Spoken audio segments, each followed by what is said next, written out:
And we should be live. Excellent. Hello, everyone. Welcome to Bevan's Bricks. Excuse me. Right when I start to go live, I get some water down the wrong pipe. But anyway, hello, welcome to Bevan's Bricks. And today I'm actually going to have two special guests. My first guest is Paul Roos. Those of you that do not know who Paul Roos is, he also goes by Judge Dredd. And he is the new owner, the new face, the new man behind the Brick Addict website. And I did already post the link in the chat for anybody that's curious about that. It's brickaddict.net. And I wanted to give everybody kind of a chance to be able to talk to him, ask him any questions. If you've never seen his website or anything, and just anything in general that you would possibly have that you would want to talk about, discuss, or look at Paul's website. Now I'm going to go ahead and kind of shut up for a minute, work on some of my instructions, and let him kind of explain what he has going on his site, what his intentions are, plans are, and all that good stuff. So go ahead and take it away for a few minutes, Paul. Yeah, thanks for that. Right, well, basically, like Daryl said, I've taken over the Brick Addict site. So I took it over probably last June, and I've been working my way through everything that was already on that site to try and improve them. Still got a long way to go. We've got quite a few people coming and looking, so there is a bit of site traffic. But my intention is to keep the Brick Addict name, and basically, hopefully sometime in the new year, January, February time, I'm going to be launching a brand new website. Everything should be a lot easier to find. There will be new products on there. We do basically a lot of fast food restaurant type stickers and that at the moment, and MOCs. We do MOC sets, so basically a Lego set that has been designed by Brick Addict in the past, improving on those. Again, there will be a new range of, how can I describe them? They're going to be like modular buildings, but you will be able to change like the top floor to the second floor, first floor to the second floor, and so on and so on. They will be completely interchangeable. So you'll be able to buy. So it'd be truly like when they first started with the modular buildings. I'll give you an example, just so people kind of have an idea. I'm going to say it's like Market Street, because Market Street, with that, you could take any floor and put it in whatever order you wanted, and they all transfer. Yeah, well, if that's how it was, because I've never actually had anything to do with that set, but yeah, that sort of thing. So you'll be able to buy different greebling to go on the fronts and things like that. So that's all a lot of work, but that's in progress at the moment. And if you do a MOC yourself and you want a set of custom stickers for it, we do that work as well. Matt Brooks Bricks has actually been in touch about some of his future projects, should I say. So I'm going to be looking at doing some stickers for him. But if anybody is wanting any stickers whatsoever, just get in touch. We can have a chat. You know, the prices basically start at, I think I've put them on at $20 for it, and you get half an A4 sheet for that. So you do actually get quite a lot of stickers, depending on obviously what size stickers you want. But yeah, and that's basically where we're at the moment. Now, I guess my question would be: is your primary focus going to be stickers, or because I always try to brag about you, and I know I'm sure pretty much everybody in this audience will be happy to agree that I always tell everybody that you do amazing instructions. They're really easy to follow. I mean, they're some of the best instructions I've ever seen made by anybody. And do you offer custom? And you're more than welcome, man. You deserve it. And I guess the thing that I'm trying to point out is, do you offer doing custom instructions for people if they wanted to do things or services of that nature? Yeah, it is a service that I'm going to be putting up there at some stage. Yeah. But again, if somebody wants to get in touch regarding instructions, then yeah, please do so. I'm open to any sort of work like that. It's something I will look at doing. And then I know I I get asked this a lot too, though. everybody wants to know when I'm going to make instructions on a lot of my stuff. And I know you're very busy because you are still working, and I want everybody to know this. He's been feverishly working. I'm sure he did just say it, on his new website. So he's been very busy. But a lot of people are wanting to know when you're going to start making some instructions on some of my builds. Well, yeah. Well, like I say, I'm sort of taking it easy for the next couple of weeks for the Christmas break and that. So I'm not really doing a lot at the moment. But as soon as the new year comes around, then yeah, it's something we can look at doing, and I'm sure we can fit them in. Excellent. Trying to go to the audience and see if anybody's posting anything. Thanks for that comment, Matt. And yes, that it's like I said, he does make. You know what? Let me see if I can't queue up just to kind of give you guys an idea of the quality of his instructions. Let's see if I can do a share screen. Give me 1 second. Just so you guys would have an idea of what to expect when you are looking at the type of instructions that he does, because they really, really, really are amazing.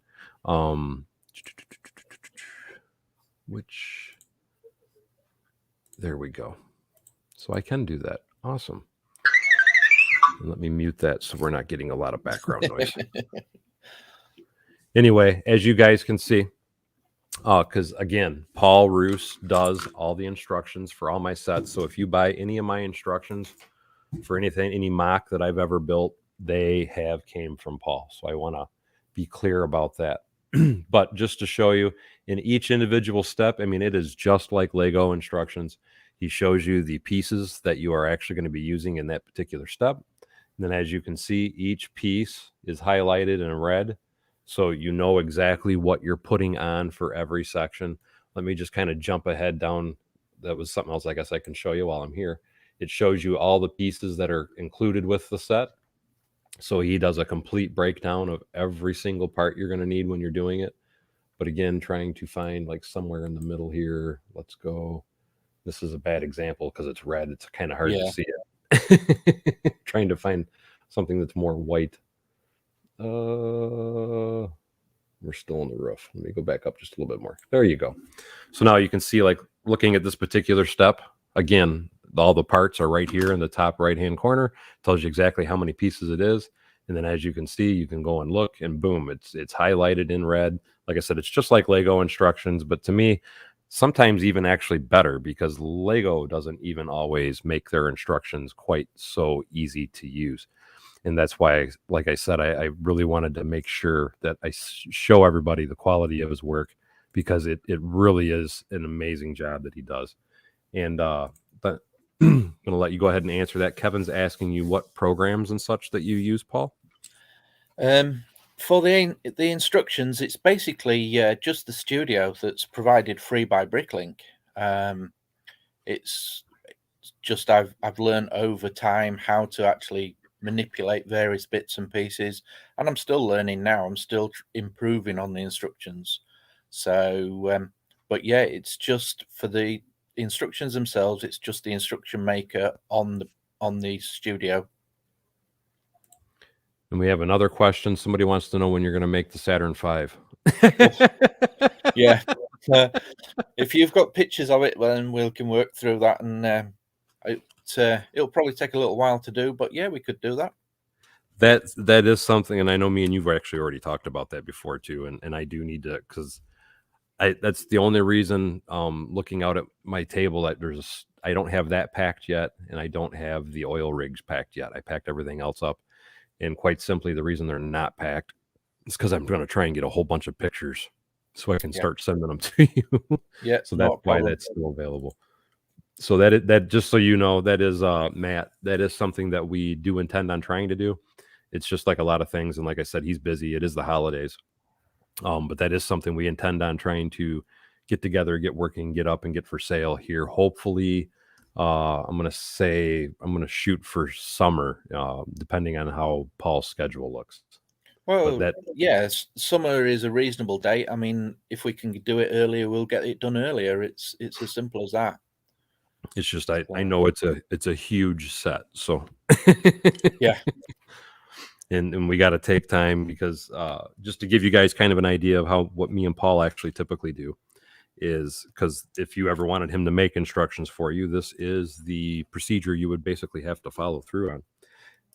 I have my build, for example, the way that it is, and then I will start taking a ton of pictures.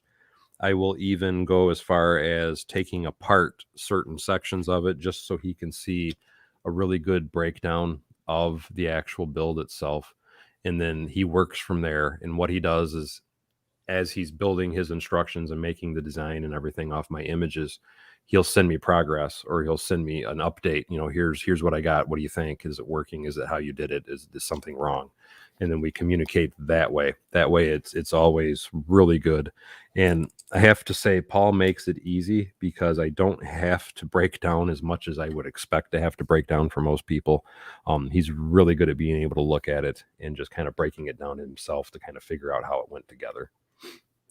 Well, Matt's just put a comment up there about his mock that I did for him. Basically, he did a dispensary called Botcher's Buds, which basically I built the instructions literally from his videos. And that's fantastic. I think I had to ask him once about one of his where he'd connected some bits, and basically I just did it from his videos. So I think Matt was quite pleased with that one. And since we're on that subject as well, correct me if I'm wrong, that is something that can be purchased on your website. Am I right in that? Yeah. I've struck a deal with that, and basically he gets a percentage of any of the sales of the dispensary, and that is on sale as a full set on the Brick Addict site. And let's point that out as well, because I know we were talking a lot about stickers, but I want people to be aware, at least last time we talked anyway, you sell stickers, you sell instructions, but you do also sell complete kits. I want everybody to be aware of that. So you actually will sell a complete, because I know me and nobody else knows this, so let me just explain it. There's a lot of my little sets that people have been wanting to purchase. For example, my telephone lines, bus stop, the clock, phone booth, and things like that. And those are going to be for sale on my website soon. And Paul is going to be my official UK supplier. And this goes with any of his sets, not just mine, but you can go on his site, and if you like something enough, it'll be boxed and purchased as a complete kit using all brand new official Lego pieces.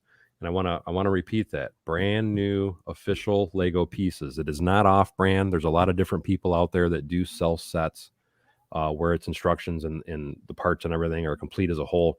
And these are using official Lego pieces. And I just want to confirm that with you, because at least that was my understanding. That is what you do as well. It's all brand new official Lego pieces. They come in Ziploc bags. They are boxed up. There is artwork on the front of the box, which is basically a description of the set, the number of pieces, the dimensions of the set, and a picture of the actual set. You will get, if it needs it, a sticker sheet in there, and all the stickers are pre-cut as well. So there's no cutting of stickers. They just peel off, stick them on your brick, job done. The only thing, you do not get a physical copy of the instructions. It's a digital PDF, which is emailed to you the day that the shipment is made of the actual set. And I, like I said, again, I just want to point out official Lego parts, brand new. Because like I said, a lot of people say that, and I know, and that's something else I do want to touch on because I know I've received, and even you showed some emails for me where it was people had made complaints about the previous Brick Addict site and previous owner. And I want to be clear, Paul is the new owner, new controller, and he will not run his business this way. No, everything will be new, because I had some complaints, and like I said, Paul had some complaints from the original owner of Brick Addict. They were not using new pieces, and that will not be something you will ever find an issue with on the new site. No, there might be some delays in me sending something out or whatever, but I do keep all the customers informed. If there is a delay of any sort, it will be emailed to you, letting you know what the delay is. and I won't send a set out unless it's 100% perfect, and I would be happy to receive it myself. So, and that's basically how I work. So, And that's exactly how it should be, man. Service with a smile and dependable. That's what everybody wants. Under promise, over deliver. That's my motto. Yes, absolutely. There will be, this is not, we're not doing this with Lepin or anything like that. Like I said, it is 100% official Lego pieces. I can tell you on my end, and I know on his end as well, and that's why he was referring to that there could be delays on your orders, because what, correct me if I'm wrong on this in saying this, Paul, what Paul does, because he doesn't have the back, the supply of pieces I already have, which stuff that I'm going to be selling, I have in a different location because I keep it separate from my personal supply. But what Paul does is if you order something like that, and mind you, he's in the UK, so he actually has a little better accessories to parts than I do. But he will officially go out then and purchase all the parts, and then and once they're all received is when he boxes and ships. Yeah, I am actually building up a catalogue of parts. Each set that I do sell, I sort of order multiples of the bricks that I need for that. So I am actually starting to have some sets in stock, as in physical stock there and then. Oh, okay, perfect. But normally I can get bricks within probably a week. So it doesn't really take that long. I'm not delaying it that much. And the postage from the UK to the US is about 2 weeks. Obviously, at this time of year, it's longer because obviously of the volume of stuff that's happening. Right. But yeah, somewhere between 2 and 3 weeks. So it's not out of this world. And thank you really, real quickly, to Aussie Adams for that awesome donation. I really thank you for that. Then I just wanted to post Queen City Bricks comment as well, because he was saying that Paul, very good communicating with us when we bought the post office build. So obviously you are already getting customers. Yeah, we're getting a few customers. Obviously not as many as I would like, but like I said, there is a lot of traffic, and you can subscribe as well, by the way, to the Brick Addict website. There will be in the new year, hopefully, monthly newsletters to let people know what the new products are going to be, any special offers, things like that.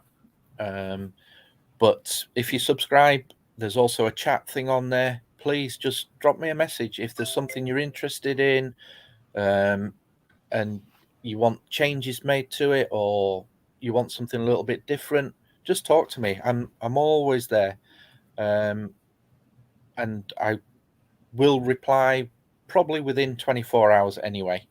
So just talk to me. I'm not a scary person, and I'll always contact you, always give you a response, and just work with whoever to get whatever they want, basically. No, you're not scary at all. And that's why I wanted to give everybody an idea of, putting a face on the product, I guess, so to speak. I personally think it kind of helps people when they're starting to make purchases from a site that they're not familiar with, especially when they can see and actually talk to you and know that, hey, this is a real person. Yeah, and I'm really grateful to you for that, Daryl, as well. And the fact that you're going to be putting your products on my site, and that's a accolade as well. It's an endorsement, and I'm really grateful. And thank you. And I want to be clear on that too for everybody that's listening. We will be selling both, because he is my official UK supplier. So if you're anywhere in that area, even if you're in America for that matter, you can buy from him. But I do intend on selling my personal products on my own site, but they will also be available on Paul's site as well. So in addition to, because Paul has a ton of different things going on and a ton of different products. So really, please make sure that you check out his site, because again, it's not just stuff that I have. He has an amazing amount of sets. And just to kind of give you an idea of all the different things that he has to offer, he has a variety of different like arcade machines, like you said, fast food joints where it's small builds of like Burger King, White Castle, Taco Bell, things like that. And I'm not talking about the ones that I have. He has his own designs as well. Ice cream parlors. He has a huge, and I mean huge, Home Depot, a Target. Don't you have a Walmart also build? Yeah, there's a Walmart on there. Do you know what else is there? Oh, Apple Store. There's a large Apple Store. Oh, there, yeah, Apple. And General Hammond, I'm sorry to cut you off, was just asking because I thought this was kind of an important question to touch on. Is there a way that you can see the part count of the various MOCs on the website? No, there isn't at the moment, but that's something I could actually look at adding. Yep, could do that. We could add the piece count as part of the description. That wouldn't be too much work. Yeah, I think that would help people out in an aspect of, because I think I kind of get where General Hammond's coming from, because it'll give him an idea of kind of putting a price tag as far as, because a lot of people like to figure out the prices based upon part count. So yeah, but I do want to point something out, and I'm sure Paul will probably agree with me on this. Keep in mind, me and Paul both, because we both will be doing things like this, we have to buy just like you are. So there is a markup, because the markup is based upon the fact that we're putting this together as a set for you. So don't expect it to be the same price that you would expect to see from an official Lego set, because we are buying the parts from Lego. So we are paying retail prices for these parts to be able to package them together as a set. Yeah. Just to give you a rough idea, the mini models, which is probably the thing that we are selling most of at the moment, they range around about the 200 pieces count. So, and they're basically all $74.99. But like I say, that's it comes to you as if you were buying a set from Lego. It's boxed, it's in Ziploc bags, pre-cut sticker sheet, and away you go. So yeah, The $74.99, I want to make sure that everybody understands that that's complete with parts, instructions, and everything. yeah, that's like you would walk into Lego set and buy a set. If you paid $74.99 for it at Lego, it's basically the same buying it from us. It comes boxed, Ziploc bags, pre-cut sticker sheet in it, and a digital download of the instructions. And real quickly, thank you so much, Eccentric Bricks, for the $5 super sticker. That is awesome of you, my friend. I really appreciate all that support, buddy. And then Queen Brick said he was asking if you would be interested in selling some of the sets on my site as well. Here's the problem with some of that, and it's not that I don't want to sell Paul stuff. Don't get me wrong. Paul, honestly, I want to say his shipping fees are pretty reasonable. So even if you had to buy something directly through him and not me, I don't think you're going to be really disappointed too badly on the shipping. Correct me if I'm wrong. Didn't you get some sort of deal where, because of the bulk amount of shipping you're going to end up having to do, you get a discount that basically the shipping will probably get better the more orders I get. But the shipping you pay at the moment is not the full price. Basically, I'm standing a loss on the shipping, just to keep it at a reasonable price for you guys. I think at the moment you pay, if you buy a $74.99 set, I think you're paying something like $7.50 for the postage. So, and that to me is incredible, personally, for the postage. Because I would want to say, even for me here in the States, that is what I would have to pay for shipping for me just to send it something to California. So yeah, it's basically my site actually calculates your live shipping costs. So because the gentleman who had the site before me was based in the US, it takes the postage from US to US at the moment, and that's why you're only paying like $7.50 for your postage. Like I say, if I can get more volume sales, then that will obviously come down, because I can do some sort of deal with the couriers, because the more I can send, the more discount they will give me. And the other point I was just going to make, because people are asking, and I haven't bought any of the equipment yet or anything to do it myself. I don't have everything that Paul has in order to be, because I can't do the stickers. I would recommend, if you're buying stickers, I have a friend here that's made some that I'm going to be selling, but mine are different than Paul's. Paul has a whole completely different setup, and I don't have all the equipment that Paul has. So really, at any point in the immediate future for me to be able to do it, I won't be able to sell anything that he has from my personal site. It's really, like I said, when you look at the actual shipping that he's going to be charging you and all that, you're really going to be better off just buying it directly from him. I don't know that I'll ever get, because Paul is 100% focused on strictly just doing MOCs and sales and things of that nature. And I like to try to remind people that I am doing my YouTube channel on top of everything. So my side hustle, when it comes to sets and things like that, I prefer to keep it where you are going to deal with someone like Paul, and anything that I sell is going to be at a minimum.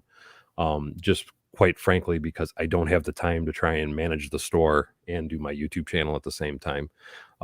So I do want to point that out. And again, for the prices that he's charging on shipping, really, it's not like most places where you go, and if you're going to order something, they give you some ridiculous number where it's going to be $85 or some crazy number for a little set for you to buy it from him. It is reasonably charged on shipping. There is no insane prices. And correct me if I'm wrong, at checkout, you do show, before somebody actually makes a purchase, if somebody was to put it in their basket and go to checkout, you do show the costs of the shipping and everything, the total cost, before they even have to make their purchase, so they can verify that for themselves. Yeah, and if they get to the checkout page, it will show them, like you say, it's the breakdown of everything. And if they're not happy with it, they can just back out, or and just, there's a, like I say, there is a live chat. Obviously, the time difference, I don't get all of them, but I'm usually up till 1-2 o'clock in the morning here, so I do get a lot of them. And if you do send me a message, like I say, I will be in touch within 24 hours. So if you've got a query on anything, please just drop me a message. It's not a hardship. I will be in touch. So there's no excuse for, any problems at all. No, not at all. And again, I want to say it one more time, because I saw a few comments about, and I even posted one about how insane international shipping is. Again, he is not charging what you would normally see for international shipping. His shipping is very reasonable, guys. So again, go check out the site. I keep posting it, and I need to put it in the description of this video actually after it's done. But it is brickaddict.net, and I just typed it again in the chat room, so you can find it there very quickly and easily. And again, it's a huge variety of products, stickers, instructions, complete sets, bricks and all. Just keep in mind, when you do the complete sets, not all of them are 100% in stock. He does have to still sometimes get some parts, but he is very informative, happy to keep in touch, tell you what's going on, how long it's going to take. And let's just to throw a curveball out there, just so people get an idea. If someone was to order a set that you actually don't have the parts for, because I thought me and you had this discussion before, it only takes you, on average, worst case scenario, 6 weeks for shipping and delivery and all that. Yeah. I think the worst one I've had has taken probably 6 weeks. And that is because one of my main suppliers in Europe, basically, which is where I get most of my bricks from, just let me down. It took forever for them to send them, and I'd already paid for the bricks with them, so I didn't have the funds to buy them from anybody else. So I literally had to wait for them to arrive. Gotcha. But again, I did keep in touch with my customer. I told them exactly what was going on, and everything was okay. So, but if there is ever an issue as well, the customer, is not happy with whatever, they can have a full refund. It's not an issue. I'm not into keeping somebody's money when it's, when they're not happy. Not something I would ever entertain. Right. And that's, like I said, that's awesome, because I really think people are going to find that once they start checking out your site and maybe buying some stuff from you, that they will absolutely love that. And Steve was asking, and you know what? I don't think I ever even emailed those to you, Paul. He was asking about Steve was asking about all those stickers he brought me. All right, yeah. I do Again, have them. that is something that I want to put on the site. Is basically we will be able to reproduce, and I will be selling them as replica. They're not copies. Basically it is a copy, but it's not going to be a copy, because to get round the Lego copyright and everything else, we have to call them replicas. But they will be the same size, same colors, everything, and they will be replica Lego sticker sheets. So any set that you need a sticker sheet for, you will be able to get from us. So that is, again, it's something we're working on, but as you can be aware, that's an awful lot of work. And it's very time consuming, so it Very is time something that'll consuming. take a while.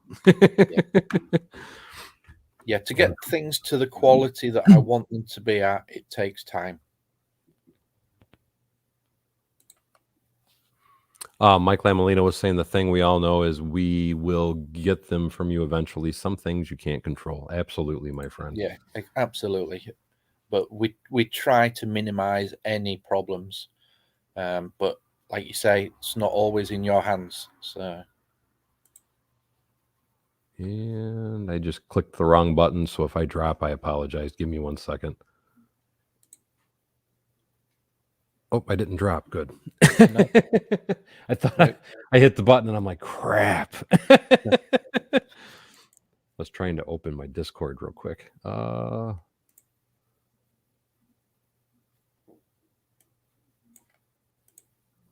Okay, I'm good. Let's see. Trying to make sure I haven't missed any other comments. Is there anything else that anybody wants to ask any questions to about or anything else to Paul?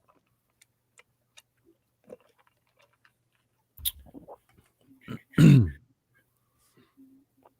what I'm going to do now is I'm going to bring in another guest, and you're welcome to stay if you want to stay and hang out, Paul. Yeah, I'm quite happy to stay for a while. Yeah. Oh, excellent. I'm going to bring in Paulbot now. And as soon as so everybody can put a face to my dedicated harasser. Copy.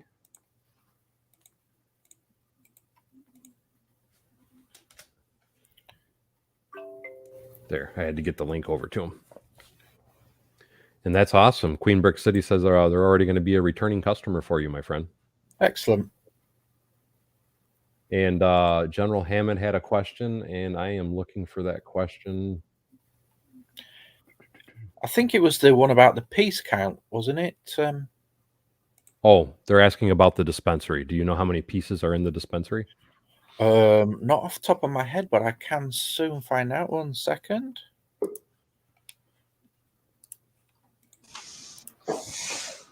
Now everybody can put a face to the Paulbot as he assimilates to the Lego barn. And then Mike Lamolino saying, everybody run. Thanks, Mike. Matt says he doesn't know either, Paul, off the top of his head. No, I'm just bringing the instructions up so I can quickly have a look. Hopefully. Matt says time to end the stream. Wow. There is 944 pieces in it. I'm hoping you are still in here and heard that, General Hammond. 944 parts. So how are you doing today, Paul? Oh, you know, it's a Sunday, so I'm at home. What? So you're not working at all today? No. Oh, that's good. Very good. Kind of. I'm going to be working on this. That's not work, though. That's pleasure. I call it therapy. There you go. We all need a little bit of Lego therapy.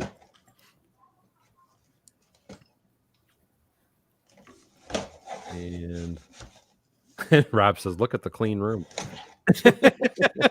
Hey, I don't lie. Here. We'll do this. That way everybody gets a real good, thorough look. Thanks, Daryl.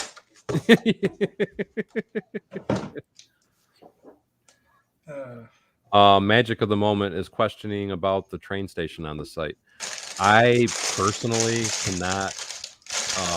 I don't know if Paul wants to try and jump on that one. I personally will never try to sell that as a completed set with Lego pieces. Oh no.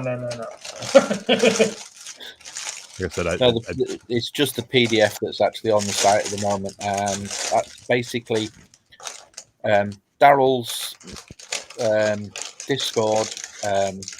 Part of his gold membership gives you access to his PDF instructions that I've done for him. He's very kindly giving one set per month to his gold members on his Discord.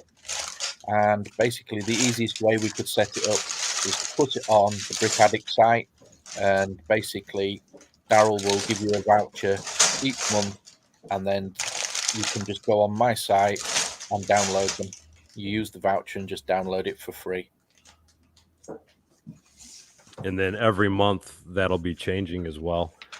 But I think what he was kind of asking Paul, and like I said, I have no intention on doing it, but I think what he may have been asking is that something that you would be willing to sell as a completed set.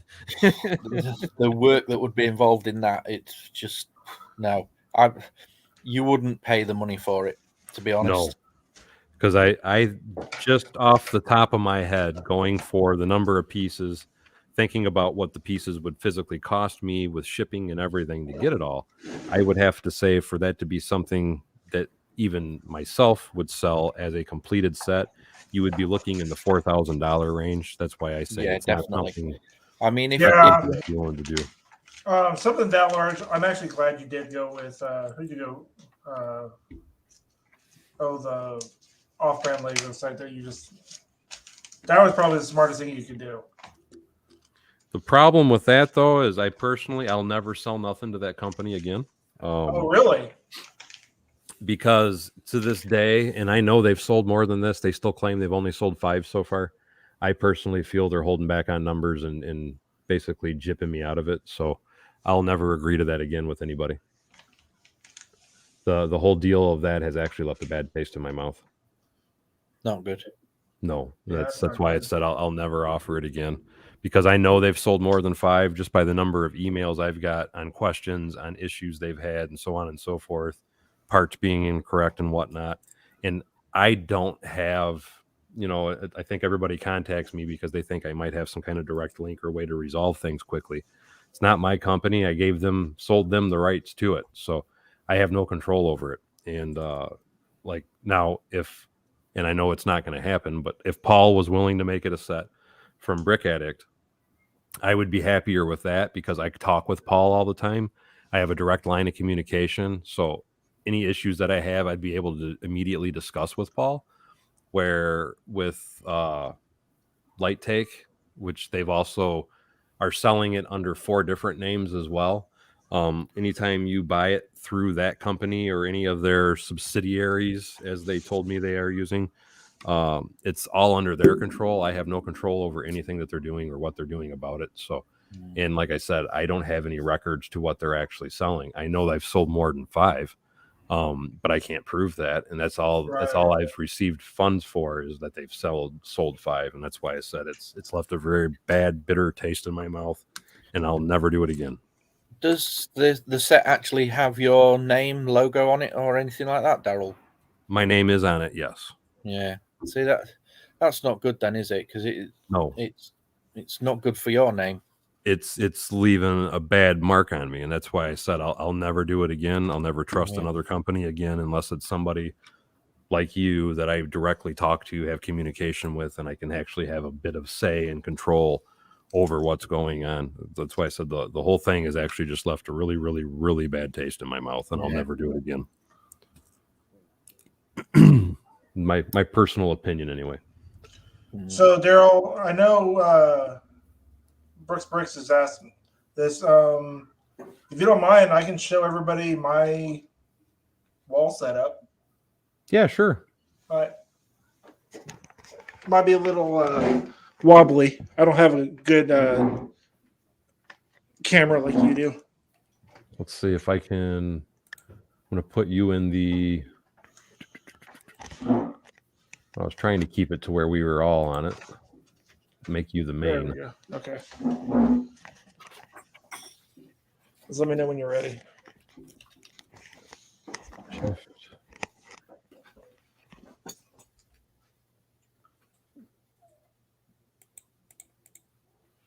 Wrong person. Why isn't it? There it goes. There you go. All right, so all my cars. Obviously, yeah. Appropriate sound. As I say, yeah. Right when you're showing a wall of Lego, ching. Yeah, sorry about that. That's my eBay that's just set off. You just got a sale then. I remember that sound well. Funny story about the Batwing. I'll tell you here in a minute. There's the crocodile train. That is the new tumbler. Awesome. And then, of course, you got the mini-me down here. And go across. Here's all my architecture sets. Oh, I didn't know you had all those. Yep. Then obviously my NASA sets. Now that I knew you had every single NASA set that's made. And then across the top of the closets on the other side. That is my Star Wars wall. No, that's awesome, man. It's a very good setup. And then right on top of my PC. So yeah. Well, when you get all your other shuttles, you know where to come for stickers. Oh yeah, I was about to ask you about that because I'm gonna need a bunch of them. Yeah, we can do that.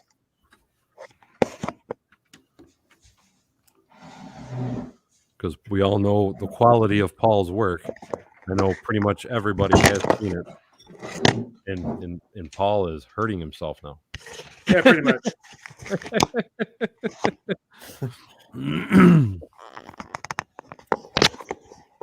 And I was There we go. Centric Bricks, you said I'm assuming you said you were trying to order one of the train stations and you said they never got back with you.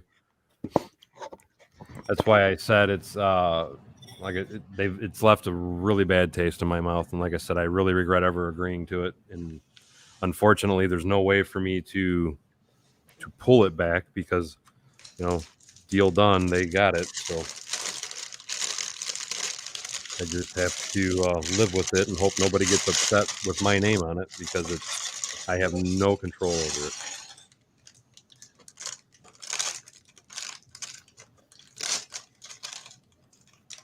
Kevin said you were making him dizzy there, Paul.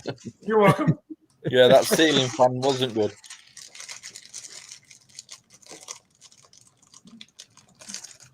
But any future sets, like I said, that I personally will do, or anything, it'll either be I myself am selling them, or you're going to find them on Paul's website, Brick Addict. Oh, hey, Daryl. Yes. Just so you know, I just opened a bag of Lego, and right to my left is a trash can.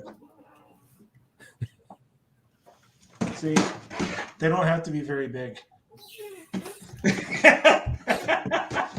No, I know exactly what you're saying, but it's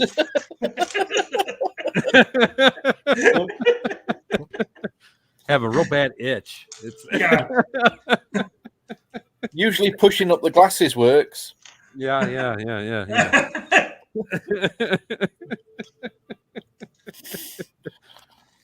I mean, if you want there, I'll buy one and ship one to you. They're only like $6. Why would I want that?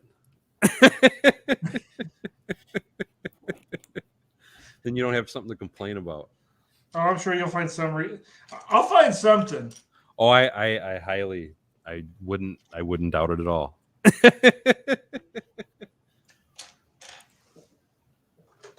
But yeah, Eccentric Bricks, I'm sorry to hear that they never got back with you. But it's probably for the better from some of the complaints that I've heard from a lot of people. I know a lot of people saw, because I did build that in the live streams, at least, and I did that for the reason I wanted everybody to be able to see the quality, see what pieces came, if I was missing anything, and all that good stuff. And as I'm sure a lot of people saw, there was several parts that they actually shorted me on, and then there were certain parts they actually gave me a huge surplus on. And I honestly think with their particular company, which kind of surprises me, I don't think they actually put the packages or the sets together until somebody physically orders them. But I mean, I could be wrong on that. So I think they're all individually counted. So it's really highly likely for them to make a lot of errors. And obviously they did with mine. And I don't know of anybody that, mind you, I haven't seen their numbers. But from everything that I've seen, it pretty much seems like every person that's ordered one has had a problem with being shorted on pieces or something, sadly. And that's why I just personally, I wouldn't recommend buying from them. And I hate to say that because it's something that's got my name on it, but unfortunately, I just don't have anything to control it and change it. So I would personally just stay away from it, and hopefully maybe they go under. is all I can hope for. I mean, basically, they're probably going to be counting on having people like you design something, sell it to them, and screw it up. And well, then screw the person that they bought it from. Yep. But they've already got it, so they're getting their money, so they don't care. Right. And they don't. But that's why I said, if you want to be happy, purchase the instructions and assemble it yourself, get the pieces yourself. It is more expensive that way. I am fully aware of that. But we do have the basically the light take instructions as well as your instructions. So there is the cheaper version. True. They don't have to actually buy those rare parts that you have in your set. Right. We've got the changed windows as well on the light take set. And I just want to be clear, so if anybody doesn't understand what Paul is saying, we have two versions of my train station. The original version, how mine is actually built and displayed on my Lego table. And then because Light Take said there, and I was fine with that at the time, because Lego doesn't even make them anymore. There's certain pieces in my train station, the way that I have it, that are no longer manufactured by Lego. So obviously those parts are a bit costly. But to bring those costs down, we re-engineered the set when we submitted it to Light Take. And we did it in a way that it was all parts that are currently in production by Lego. So it was easier for them to be able to manufacture it as well. So what he was saying is you can buy the updated version without the windows that are on mine, with the newer versions and all that, to bring your costs way down. And it really does bring it down. I'm not sure quite how much it brings it down, but it does bring it down. No, I'm not sure either. It's still expensive, but it's cheaper than the original. Well, I mean, and that's something that people do have to take into consideration too. I mean, it is a huge set, no matter how you cut it. I mean, that's big it's set. on 6 32 by 32 mils plates, so it's huge. Because I hear complaints all the time from people about that. I wouldn't pay that for. Then it's okay. Well, you don't have to. Nobody's telling you. That's right. Nobody's forcing you to. But you're telling me that you want something that's huge, and well, that's huge, and that's the cost of a huge set. Yep. You got to pay the piper or hey, shut. I think that's bad. Imagine if they had to pay for that Avengers Tower I designed. Oh, you mean that one that you did? Oh God, that thing's massive. Yeah. Because your tower dwarfs mine, and mine's huge. How tall is yours going to be? Currently, as it sits, I'm at 5 feet, I do believe, if you were to just measure the tower itself. But once I'm done, I was wanting to get closer to 7. I wouldn't say towering over yours. I thought yours was 10 plus feet. No, it's like 8, a little bit over 8 feet. Oh, okay. No, I thought it was bigger. Mine's wider. And But again, we've been asked about instructions for that. yes, we have. And the problem with that set, I mean, it's really not that it's that complicated. It's all them sloped pieces is what would kill people with that particular building, because it's a ton of sloped 1x3s, 2x3s, 1x2s to get that curve on the outer edge. Yeah. And then it is just a ton, and I mean a ton of plates, like for the landing platform, and then each floor in between, because I put floors and everything to put an interior in it. So to actually build that, like how Paul built his, for example, it probably wouldn't be that big of a deal if you just left it as a hollow building with the floors. But if you start adding in all the little intricate details that I did, that's what kicks your teeth in. Definitely All ramps that- the cost up. Yes, all that, and that's something I've always tried to explain to anybody and everybody when they ask me about my sets, my builds, and my designs. It's, I'll tell them something or whatever, and or when I'm building something, it's, why aren't you putting in an interior? And it's like, you do realize when I put an interior in a building, it almost doubles the expense of the cost of the building. And my average building, when it's the big ones, is in the thousands. So it's like, that's why I don't put interiors. Yeah. Thank You're you, right, Kevin. Kevin. People do want something for nothing all the time. That's unfortunately, that's just today's world. Yeah. Yeah. Everybody wants something for free, and it's like, man, I can't give it to you for free. It costs me to do it, so it's going to cost you to get it. Yeah. They don't realize the hours of time that's actually put into, I mean, like your train station, for instance, that took me probably, if I was to condense it down into, it was probably a month's work as a full-time job. And that was with you already having an actual instruction, not instructions, but the actual build. Yeah. Because I literally already had to reverse engineer your build from, because you sent me it as a Lego designer program. And basically I had to reverse engineer that and rebuild it in studio to do the instructions for it. So yeah, that was probably a good month's work to do that. every bit. Hey, And Daryl, that was just the instruction portion. Yeah, go ahead. Yeah. To give everybody a sense on how much or how big mine is, how many pieces would you estimate yours was? My train station? Oh, your tower. Honestly, I never even tried to count it. I would say it's every bit of at least 8,000 to 10,000. Yeah, because I just pulled mine up on Studio, and it comes in at 26,125 pieces. So it'd be twice, double mine. Yeah, and I'm trying to see how many. I'm gonna mute my mic for a second so the bag ain't totally killing the camera or the mic. And just so you guys know, as far as the base goes, it's on 12 48 by 48 base plates. That's huge. The tower top itself, the Quinjet that Daryl built, fits in the tower. As it should.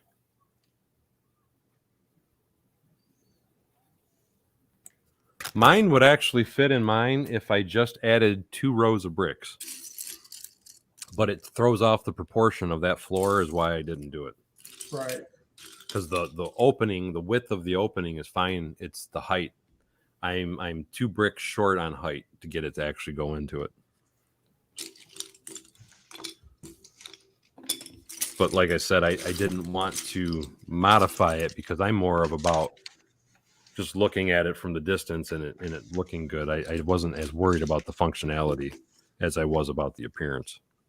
Right. I mean, as far as like towers that I've seen people build, yours by far is leaps and bounds. Everybody's out of the water. Yeah. Some of the others I've seen are absolutely horrendous. Oh, yeah. I've seen some terrible ones. And I'll be straight honest, next year when you go to a show, if you take that thing completed with the base, whew. Well, and that's what kills me, because I'm very grateful and thankful because I get tons and tons of compliments on that. But I look at my video and I see the views that it's actually got, and then I look at some of these others that I've seen, people have made builds of, and like you said, to me, some of them are pretty horrendous, but they're getting like 500,000 views on it, and it's like, on why? Yeah, that's exactly my thoughts on it when I look at the views on some of these things, and you think, why? This is awful. It's like, how is that even something that somebody wants to look at? And it's like, okay, it's like, maybe, I thought, well, maybe my eyes are just bad and my stuff's garbage. I don't know. No, your stuff is no. No, there's no way you could call it garbage. That is a fact. But I do feel that way at times, just because of the views that I get, Yeah, I can totally understand where you're coming from. But I think you're a bit like me as well, self-critical of your work. It's like my stickers, I will do them and I'll check them out. I'll also say to my wife, look, what do you think? Are these any good? And she's like, oh, yeah, they're brilliant. And I'm like, well, I'm not quite happy with this bit and I'm not quite happy with that bit. So I'm a bit of a perfectionist where that's concerned. And she'll say, no, people will be happy with what you've done. So I really wouldn't call it a perfectionist. I'd call it more you want good quality because your name's going to be on it. Correct. Right. It is. Exactly. I don't want to I wouldn't want to receive something that I'm not happy with. So I won't send it out. So, and that is another reason why some of the sets that I've actually done and sent out have taken a little bit longer, because it's the first time somebody's ordered it. So I actually need to then break it all down and start from scratch, because I'm not happy with the quality that it was at. And the large or the biggest critic of our work is always going to be ourselves. Yeah, of course. Let me kind of answer some of the, because I see a bunch of questions flying up. Yeah. Where was the one I just saw? General Hammond. No, I don't think I'll be going to Brick World Chicago, at least as of this moment anyway. I do plan on going to Brick Fair, Virginia. Actually going to be displaying with the Charm City Lug group in Brick Fair, Virginia. I don't know if I'll be able to do the Chicago one. I do want to do it at some point in time in the future, though. Greg was saying some people don't understand true talent, and thank you for that, Greg. Now, Eccentric Bricks was saying, how about a smaller version? What are we talking about a smaller version of? The train station, or are we talking about the Avenger Towers?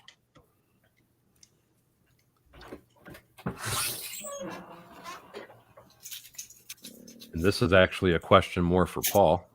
No, I'm sure it's got your name on it, Daryl. Oh, no, it has my name on it, but you're the instruction maker, so that's a question for you. You mean I'm the one that has to do the work? Yeah, you're the one that has to do the work. Yeah, I'm like Daryl said, he's going to be taking lots of pictures of his oil rigs and also the launch tower. So they will be something that will probably appear on Daryl's Rebrickable page and B on both our websites.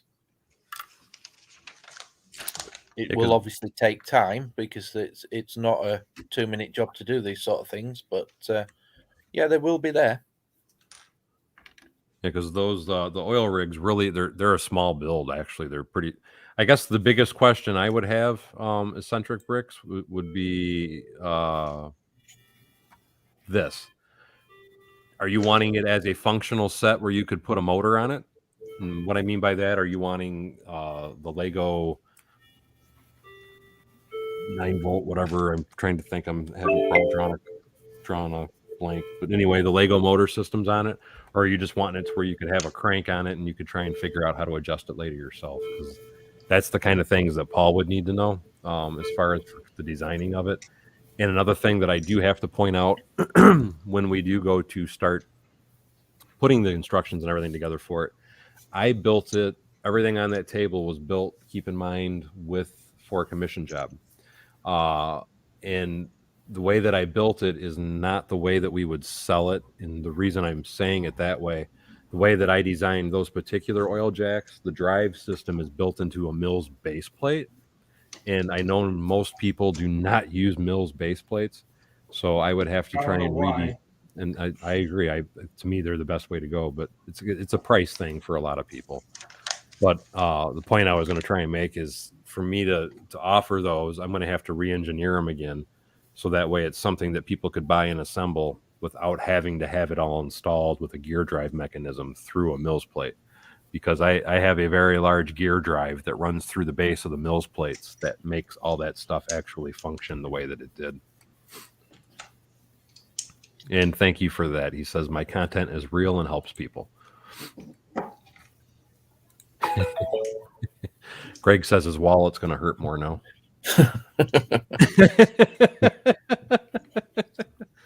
Papa's Brick says he likes the refinery, and Centric Bricks, actually, he was asking about a smaller version of the train station, Paul. Yeah, I mean, to be fair, it would be quite easy to shorten the one that you've done anyway, because, I mean, you've got 3 sets of tracks at the back. You could shorten it down to 2. And you know what's funny is, I don't know if I need to do another video and show it where I got placement. I know I've showed it in other videos, but I actually fully intend, or I was thinking, or still debating it anyway, about taking off one of the rear sections, one of the bays that goes through, because of where I have it placed in the city. It was kind of causing me some grief. So I have contemplated even doing that myself, just because when I originally designed that, it was funny because my table was smaller at the time when I designed it. But when I designed it, I designed that to be in the center of my table. And that's why I had all those holes through it, because I wanted to be able to run multiple trains through it. Whereas now that I'm here with my new layout, I only want to run 2 trains. So the reality of it is that train station's way bigger than it needs to be. Yeah, because you've actually got 4 tracks on there, haven't you? You've got one on the outside and then 3 running through it. Yep. And what it was is my intention was the outside track was going to be like a freight train, and then the inside tracks were going to be, one was going to be the Emerald Knight, one was going to be that white passenger train, you know, and so on and so forth. So there was a reason I designed it the way that I did, but it actually is a little bit oversized. And like Paul said, it really wouldn't be that hard to shrink it down. We could probably shrink it down to two 32 by 32s by 2 32 by 32s. Yeah.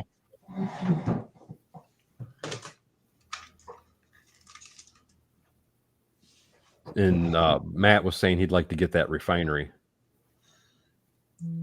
Well, again, if you take pictures, I'm sure we can put some instructions together. Here's my thing is I already have an idea for something that would look better. Well, there you go. We'll make instructions on that too, though. Yeah, go ahead, Paulbot. Hey, I know you don't. Knew you said you were going to hear this, but I know you want to take that third rail out in the back. Why don't you keep it in and incorporate the 9 3/4? 9 3/4. The Harry Potter one. Oh, I see what you're saying. Well, see, the way I have it placed right now, only 2 train lines can run through it because the other 2 are blocked off totally. I just put buildings right in front of them. Said heck with it. But because it would be Harry Potter, technically, it doesn't need to get running because you don't see it in the real people world. So, I mean, that would actually kind of fit with that thought process. Build it into the very back of the station and just kind of have a wall. So that way you're looking into the train station this way, it's one way, and then you go into it, and then you can see it on the other way. So that is a really good idea. Bruce Kuhn says, is this the Paul show? Shark, shark, shark. And nice to see you, Bruce. Well, this is the PP show because we got 2 Pauls. PP. Yeah. Hey, we're puffing, not passing. Exactly. As long as we're not showing the PPs, that's all that matters. Got to keep it G-rated. But no, that is a good idea, Paul. I do kind of like that as far as trying to incorporate the platform in there somehow. So I might. Yeah, it's something you've discussed before, isn't it? Adding 9 3/4 platform. that's why, because I was actually debating on just totally knocking the whole thing down and starting from scratch. And because I'm in a, I wouldn't say a big rush, but my goal this year, and I've been having a lot of fun putting all these sets together, is to try and get a bunch of my backlog built and trying to get my table covered. That's why I'm just kind of sticking with sets at the moment. That's why I was like, heck with it. It takes up space. It already looks good. And I said, screw it, and left it together. But I was really, I mean, I was looking at it the other night and I was about to take my hand and just go, Hulk smash. And I thought, no, I shouldn't. And it's like, oh, but maybe. And it's, no, I shouldn't. Because I have the instructions. I mean, if I destroy it, who cares? I can rebuild it. But yeah. Mishmash says, love your cat, Paulbot. Oh, him? Yeah. Yeah. Him? Star of the show. For once, he's actually behaving. The way you're talking about him, it doesn't sound like you're too fond of him. Him? Yeah. My alarm clock? Hey, you feed him. You're his human. That ain't mine. That's my wife's. Oh, is that what? Okay. It's funny. I say the same thing about my kids when they get in trouble to the wife. They're not mine. So, you have your little friend there, Daryl, with your heater. Yes. Here, I'll show you my little friend.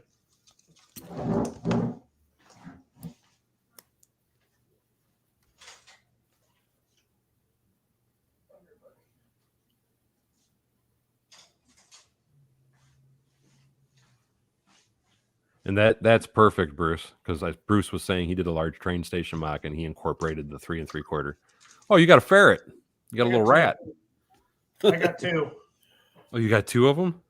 Well, they have to have a companion. So they can get double trouble? Oh, you have no idea. This little one right here has stolen my phone. Like I said, I know exactly about it because I had looked into getting one of those years ago. And after everything that I read about it, I thought I will never deal with that. Yeah, funny story is right after we got him, I had my phone down. And I knew I'd come home with it. Couldn't find my phone. Well, I went to his favorite little hidey hole. Yeah, because don't they always take it back to a certain spot? Yeah, they have their own little hidey holes. And lo and behold, that's what your phone was? Yeah. It was under our little nightstand. I went, and of course, I always keep mine on silent. So I couldn't exactly tell the wife, hey, call it. Yeah, I would want to kill him. Well, you couldn't have him in your barn there, because they would be taking pieces left and right, and you'd be like, "Where's that piece?" I just had it. Actually, I'm gonna let them out. They need to get out. So hold on. Okay, Kodo, you went out. Greetings, John Garrett. How you doing, my friend? And hello to New Jersey.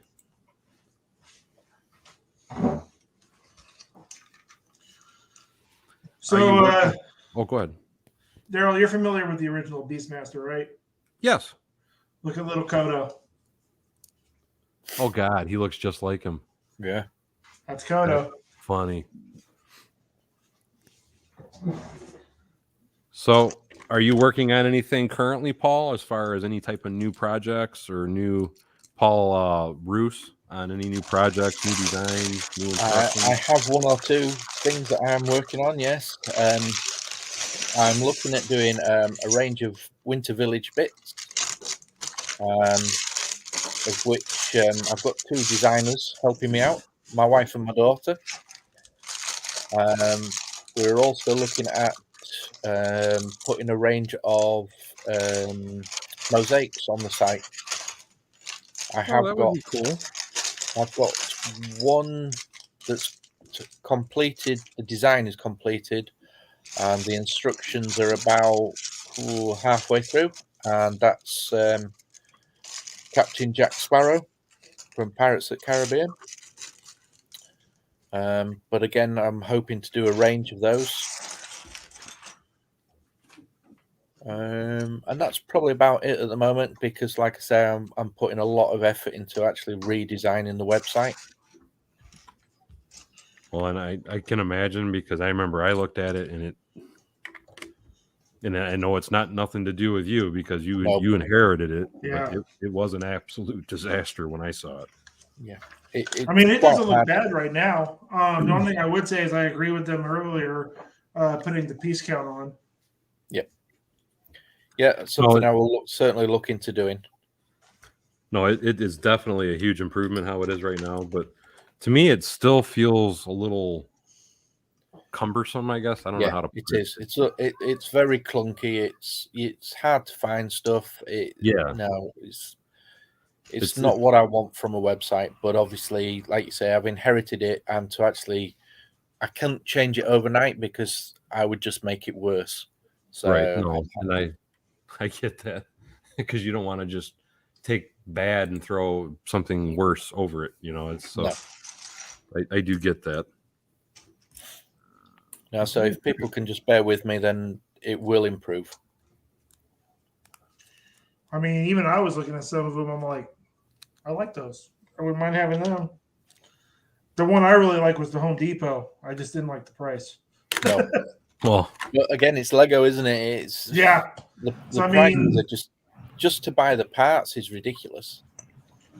But I mean, the amount of detail that was in the Home Depot, I mean, that was just phenomenal.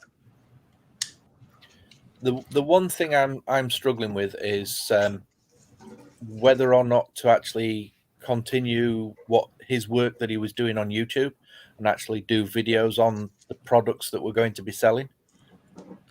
Well, I think honestly, Paul, in this, my opinion, I felt his videos actually were kind of a bad representation of a lot of the products that were being sold.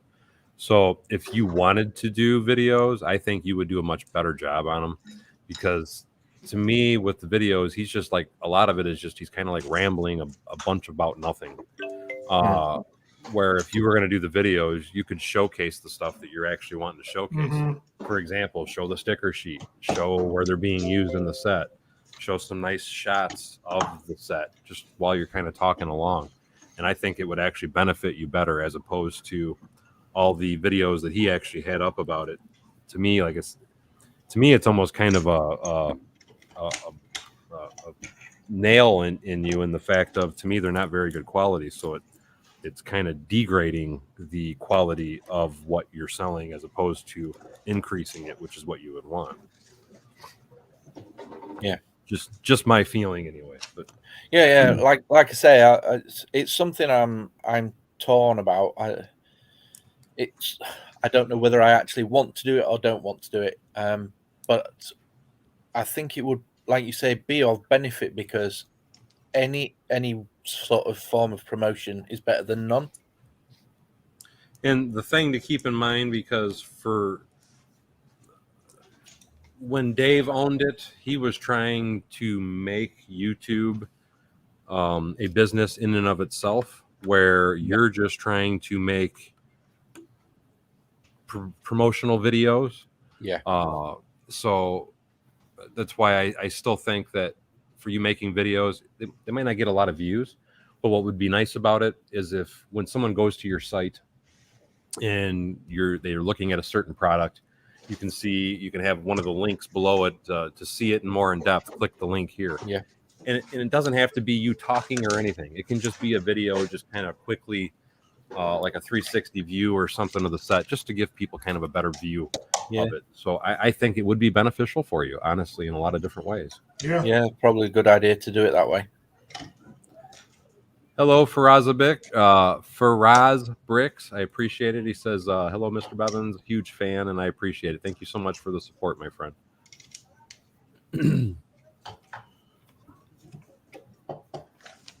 And greetings to Belgium, my friend. Mishmash minded. Trying to make sure I haven't missed anything else. Did you read Eccentric Brick's story? I'm Well, even laughing. I'm even laughing. I saw they love to steal, and I figured he was talking about the ferrets. Funny No. story. Yeah, there you go. Funny story. I had 2 ferrets, and one stole our jewelry, and we called the cops that someone had broken into our home. Later, to find the jewelry inside of our shoes. That is funny. Here's my question: were you able to get money for that? No worries at all, CC. Nobody's ever late. Everybody arrives precisely on time. At least that's how I look at it from my channel.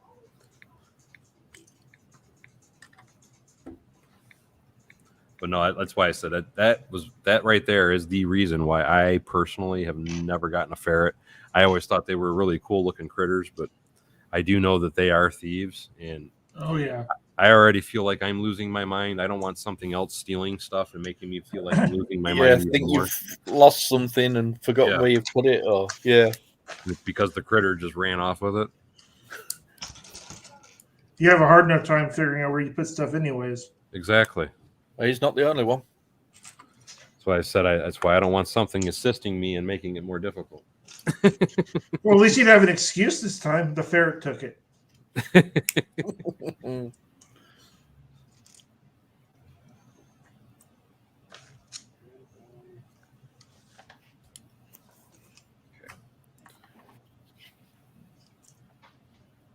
It's not just I'm blind or I'm this or I'm that. It would be the ferret all the time. Even if the ferret didn't take it, it's the ferret took it.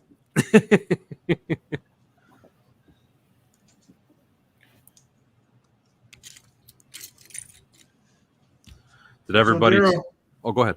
What's next on the agenda after the police station? I've got to put together the Brooks Brick Store, the bookstore. Wait. I thought you already put that one together. I did, but because I did it right before I did that last commission, I just went ahead and said, screw it, and used that one to the one that I purchased for him. So now I got to put mine back together. Wait. So you're telling me the one that all your viewers got is now up in New York? Yeah. I still have 2. It's just neither one of mine are assembled. That helped me speed through the process of getting it together, though. And I wouldn't, because there was a couple sets that I have that they actually got. What I mean is sets that I own that were included in their build, but I wasn't going to send any of them because they had been in my house for so long that they had a little dust and all that. But for stuff that was brand new, because I only had it assembled for like 4 weeks before I started that project, it's like 4 weeks that can be part of the build. I'll just buy another one for myself. Have you already bought one when you got our package? Yep. Yeah, I bought one the same day twice. I still have 2 though, so. Oh, I had no doubts. Because my intention is still to modify it at some point. But I got to put that back together, and then I'm also contemplating doing another time or assembly square. I'm not sure if I'm going to or not, but I thought about buying one more assembly square because my assembly square is modified and my buildings are all separated and in different locations, which I need to finish one of them. I never actually finished it. But I'm debating on if I want to buy it and put it back together because this front portion over here on my city table now, all I'm basically doing is taking all the official modular buildings and lining them up on the streets. So that way, as it goes back, you're getting into my MOCs, and then my MOCs get super tall. So it gives you a little bit of depth to the city, is how I feel about it anyway. Yeah, that's kind of what I was going to talk to you about. Is I know you're going to be making a trip to Houston. And one of the things I wanted to tell you about Dallas, there is a Legoland Discovery Center there with their own store. When I was there, it looked like they actually had a lot of retired sets. For sale? Yes. I didn't think that they could sell retired sets like that. Unless they're selling them at a markup. No, it's actually a Legoland. It's done by Lego.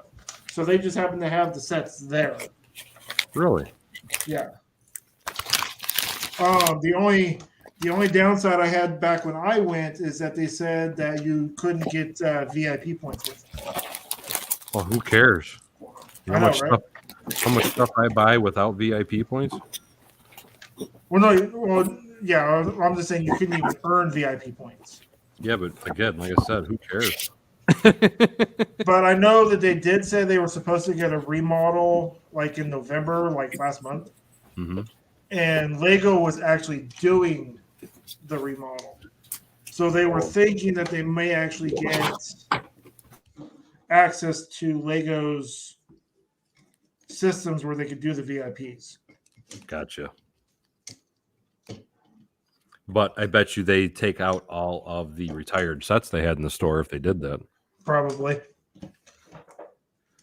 Or were they? I mean, were they selling them as a markup already anyway? No, they were brand new out of box or brand new in box, going for retail price.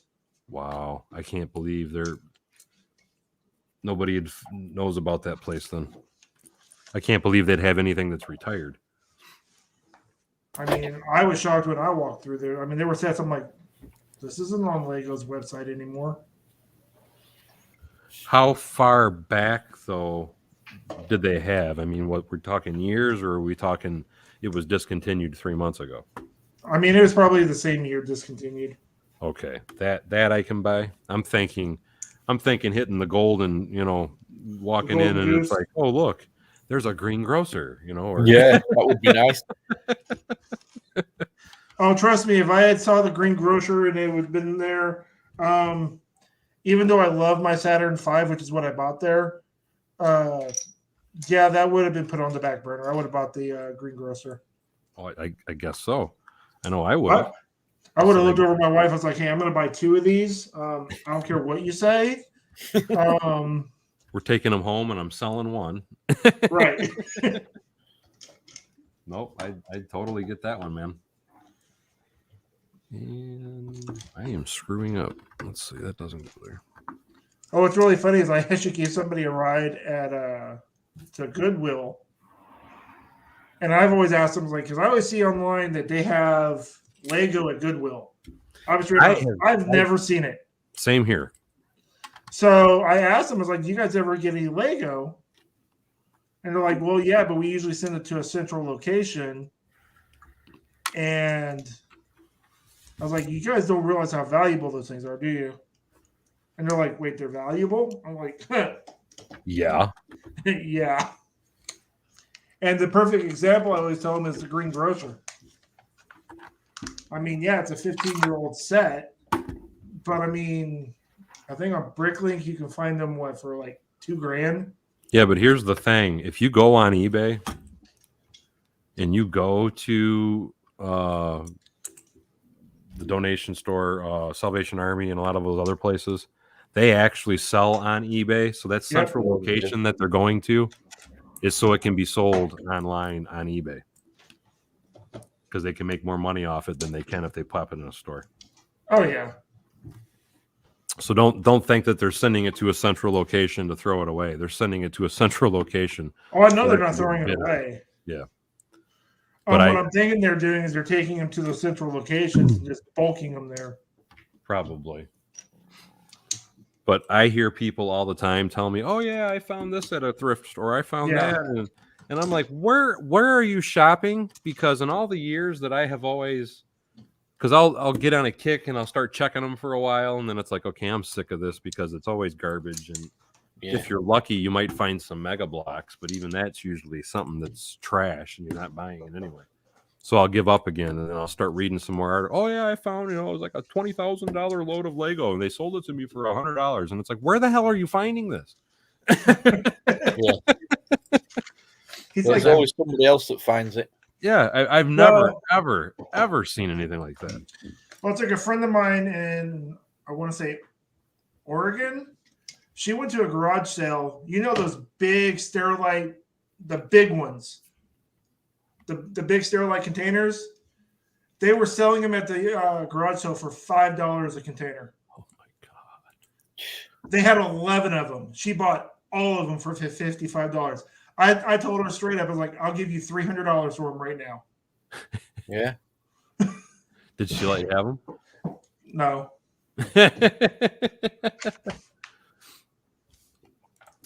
Bruce Kuhn said recently he bought a old Lego Universal build set. It is used, but in good condition, and he was surprised that the set number is 112. That is an old set, then. Yeah.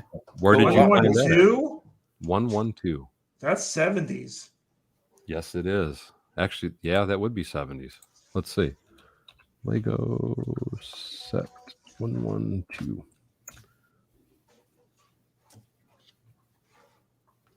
Sealed Lego Universal set. Let's take a look.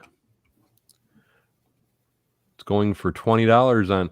Oh, that's got the. I got these minifigs. Hold on, I'll show you guys what he's referring to. Is it Oh, the is that old minifigs? the big square ones?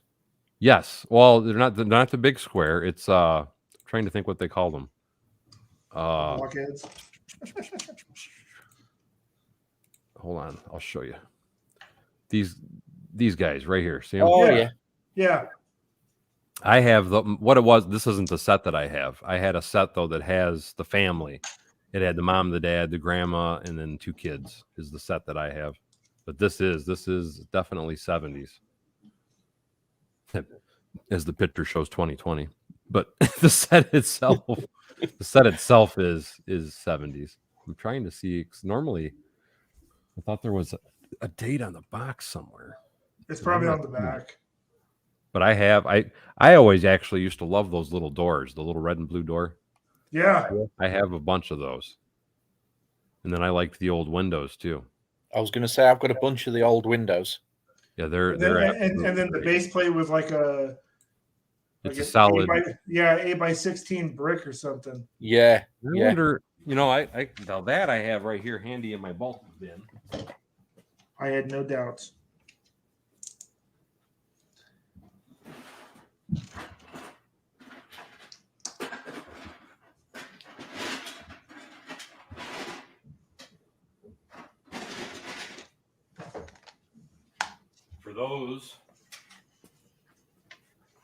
For those that have never seen them before, this is kind of what Paul's talking about. These were the original base plates. Yep. See how thick they are. Now this Same one I thickness as a actually brick. Yeah. broke the piece out of it, but typically that is how they should look, where they have that little like dip down in the middle. That was where the injection mold went in. But these are your original base plates, or this is what they used anyway for your building plates. That's back when they actually used injection molding.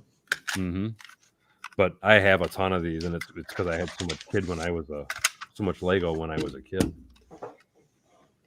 But everything that I think I have more blue than I have the green, but I think I have like 10 of these in total. But they're all from the sets that I had when I was a kid. Just like these guys.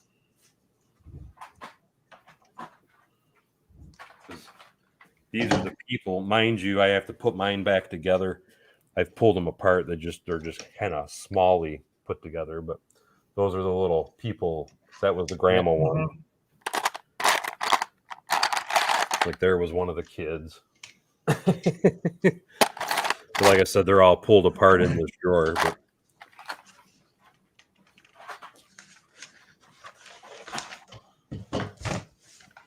But that was the good times. That was some good stuff. I used to love building buildings with these. It made it real easy, and they were super strong. Angry Dragon says he's got some of those plates in a classic space bulk buy that he got. And Bruce said that was the set, by the way. Shark, and he has the original box with it too. That's 1976. Awesome. It's 1976. Yep, that sounds about right. Damn, I'm not even gonna say that. Daryl was just graduating high school. No, I was born in 73. I was 11 years old. So there you go. Now you want to throw an old joke out. There's the person to throw the joke at, Paul. Man.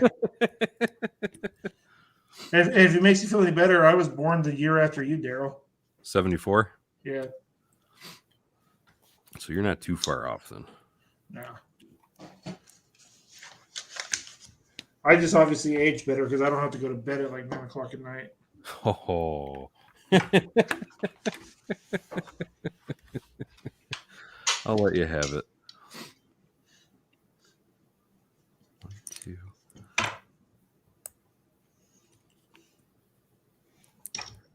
2. Bruce graduated in 76.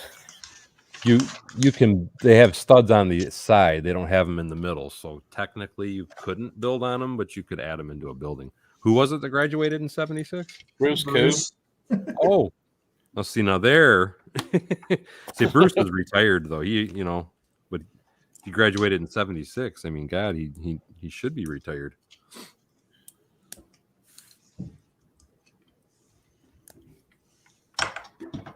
It's crazy when you hear years like that. It's like, wow.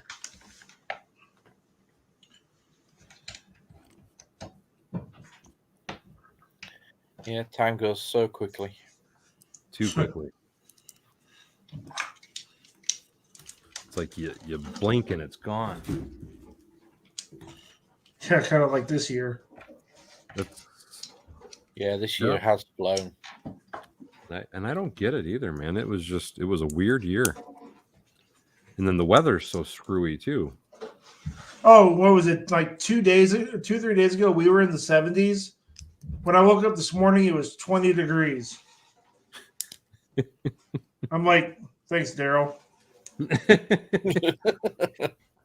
Well, it's really cold here right now, but the funny thing is, in the forecast, and we know how that is, it changes daily, but they're claiming by Christmas it's supposed to be back in the 50s by me, and it's like that's just unheard of.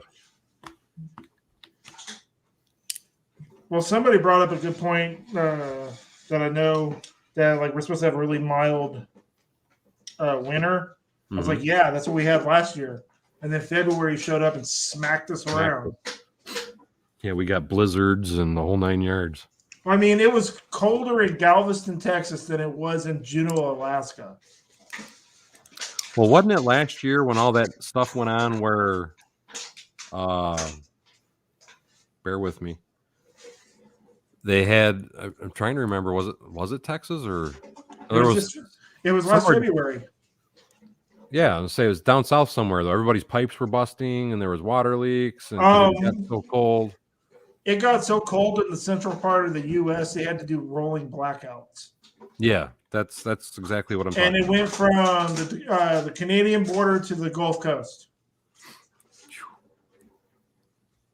And it really, really hurt me because I'm thinking, well, then I get it because they were having the power outages is what caused it. But I'm thinking, well, all you got to do is just turn the heat on. And it's like, well, I guess we got a power outage. You can't do that. You'd have to get a generator. So, but you could. Yeah. So Christmas Eve here in Norman, Oklahoma, it's going to be 72 degrees, and Christmas Day it's going to be 68.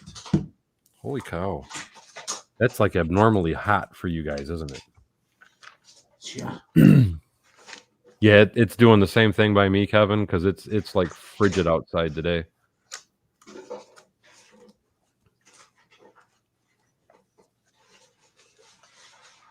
And hey, Brick Sergeant, how you doing? No, Rob, you're absolutely right. Time has no meaning at all. Matt says all the rad people were born in the 80s. And Mike says all the awesome people were born in the 60s. No, that'd be all the. He was probably conceived at Woodstock.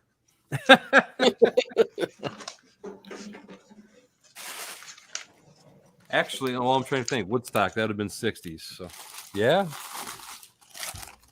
That would have been Mike anyway. Could have been conceived at Woodstock.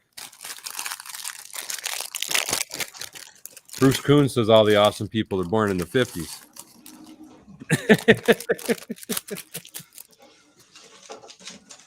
Nothing wrong with that, my man. Hey, those in the 50s was the last great generation.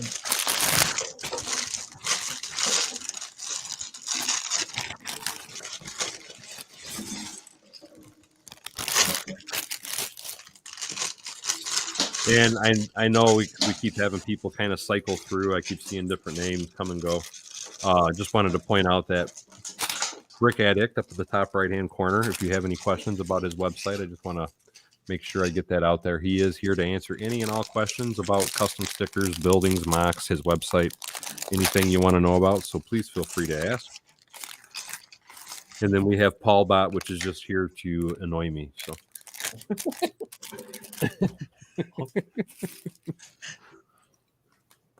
Why are you telling everybody my secrets? Well, because I don't think it's a secret. Everybody knows you annoy me. Only your members. Well, you know, the funny farm. Well, that's most of the viewing audience is the members. Yeah, the funny farm. Yeah, that is definitely us. Kevin said 68, so no, he was not from Woodstock. Yeah. Wait, wasn't Woodstock in 67? Woodstock? Yeah, what year was Woodstock? I'm not sure on that one. It's before my time. Bruce would know. Bruce Kuhn. When was Woodstock? What year? Was it 66?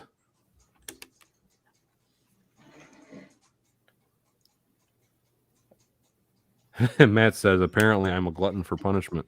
Thanks, Matt. You know what, Matt? You want to get in? You want to hop on too? I can send you a link. We can get 4 people on here. Oh, there you go. Mike says it's 69 Woodstock. 69. Okay, so Kevin was born. Okay, he was before Woodstock. There you go. Don't know, too young. Yeah, sure, Bruce.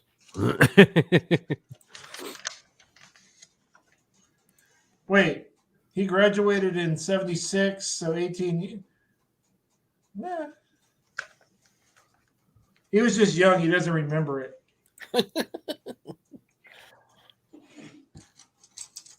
Well, that was a time of no remembrance.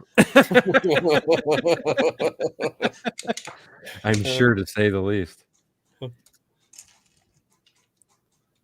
And So is that what your problem? You just got started late, Daryl? as far as Well, he said it was a time of non-remembrance.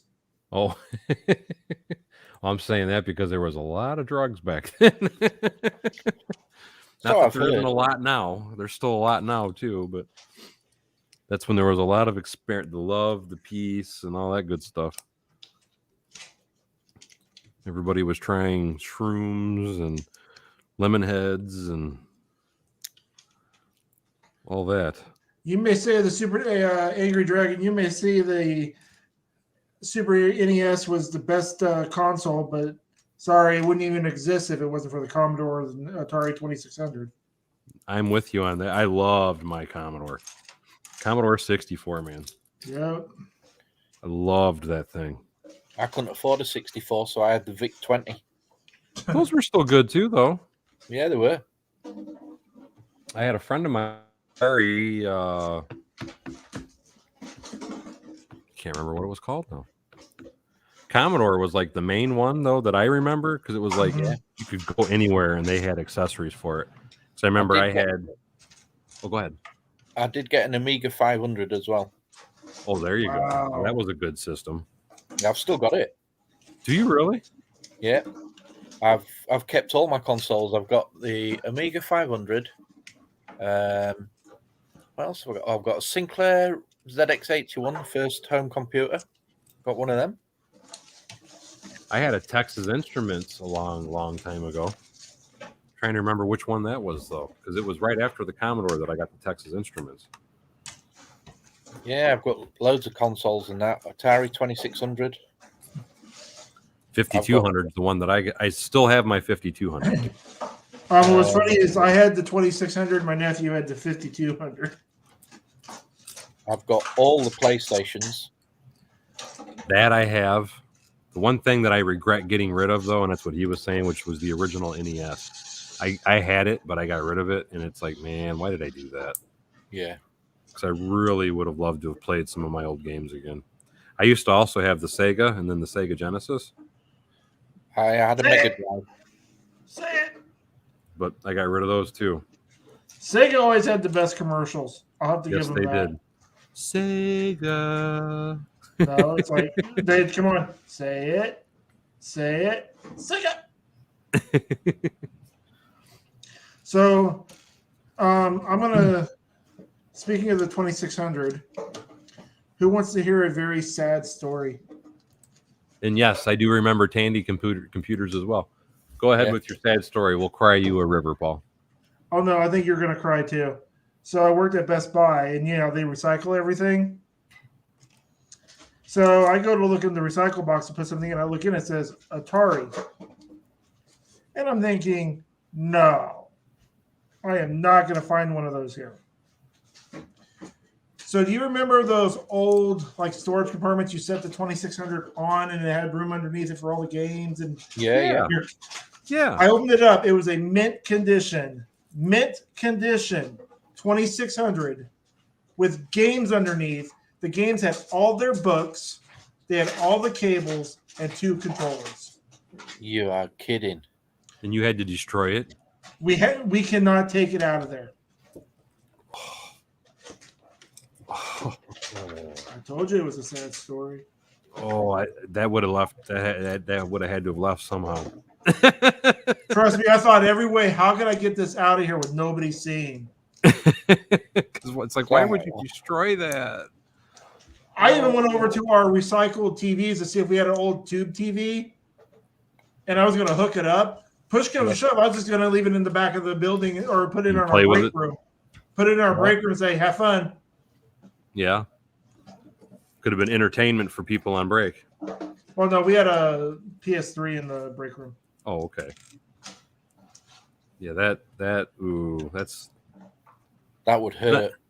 That's something that always killed me with a lot of places, man, with stuff like that. It's like, that's damn good and well that they have to know that stuff is valuable.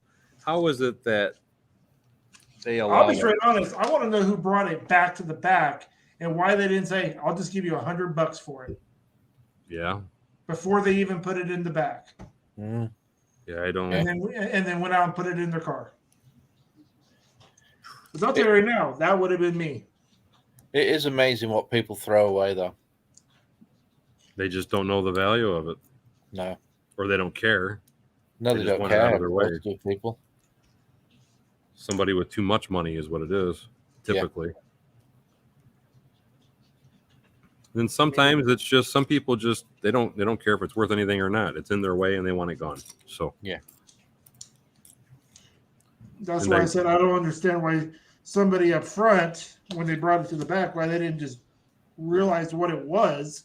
Because once it goes in that bin, you can't take it out. But before it goes in that bin, it's free. It's free game. Yeah, it's free game. And what was this at? A thrift store? Or? No, it was at Best Buy. And why did they even bring it back to begin with? That's what I can't fathom that. I mean, maybe it didn't work. Yeah, but I mean, it's not like they just bought it and they could bring it back to, you know what I mean? Or was this something that was like a really long time ago? No, it wasn't that long ago, but I mean, they were recycling it, so. Oh, it was recycling it. Okay, I got you. Oh, that sucks. Right.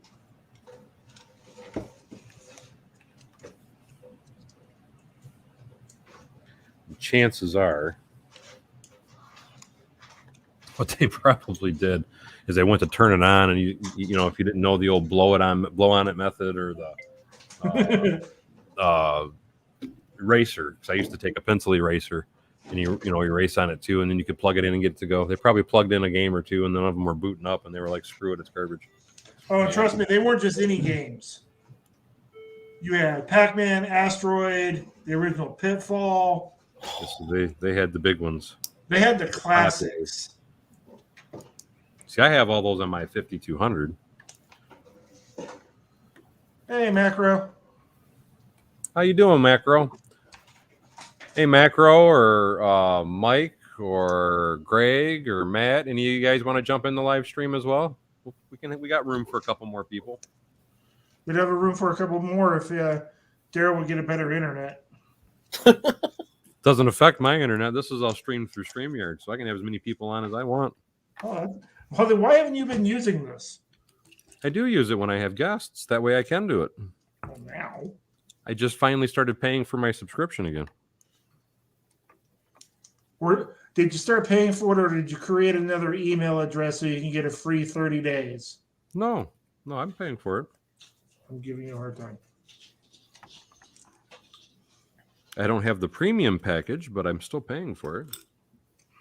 Premium package is a bit much. I would have to have a large panel of people on a regular basis for me to be wanting to pay what they want for the premium package.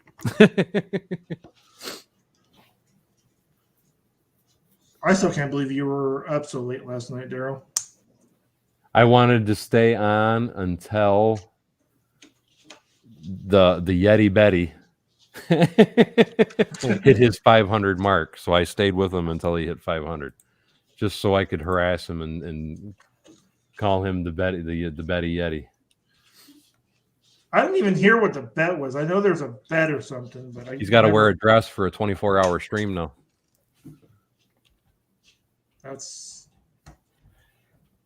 Ah, there, Mr. Blue. He told me there was no way he could get to 500 by Monday, and I said, well, if somebody with a little clout mentions you, I said, I honestly think I could have you there by Monday. She had him there by last night. Yeah, I know. And then somebody else said something. And then push came to shove, and it was, well, if I can get 500 by Monday, I'll do a 24-hour live stream in a dress. And I said, deal. Said, done. I will post a video tomorrow, my friend. And he said, oh, okay. He's all, I don't really think you're going to do it, but whatever. And so, well, trust me. No, I am posting a video tomorrow, dude. Just get ready. Get the dress ready is all I told him. Lo and behold, he is now going to be wearing a dress. And hey, Matt, how you doing, buddy? Time to make this the BBPP party. Hey, what's up, Matt? Hiya, Matt. What's up, gentlemen? Not too much. So I said I figured there's a bunch of people in the audience, and if any of my members wanted to hop on, I figured I'd let you guys pop in too. I was actually getting early dinner ready, but I was like, okay, I can put this on hold for a few. Give everybody something a little more to chatter about or harass each other about. I have not. Paulbot's been harassing you a little bit. Yeah, just a little bit. 1, 2. Because I am streaming until I at least get this freaking set done. I want this set done. Well, I did. So, Matt, I did tell Daryl I'm going to send him something for Christmas, though. What's that, sorry? I'm going to send him a trash can. The trash can's already in chat. Wow. Hey, why would you say that about Matt? He just showed up. Matt is not who I was referring to. And other Paul just sits there and smiles. Yeah. He's just going to sit back and watch the entertainment. Mm-hmm. And Daryl. Yeah, Thank since I'm you. on now, I do have to give Paul, Brick Addict Paul, some another shout out for his fantastic work. Thank you, Matt. Absolutely. He literally took that build that I just threw together completely on a whim, just like, I don't even know what I'm doing with this, and he redesigned it perfectly. I think that gives him an amazing amount of credit that he can do something like that. Yeah, I'm pretty good with Studio, but I just haven't sat down and attempted to do anything with the instructions. Yeah, I mean, he sent me like one revision, I said tweak a couple things, and then the second revision, I was like, that's it, that's perfect. Yeah, it was good.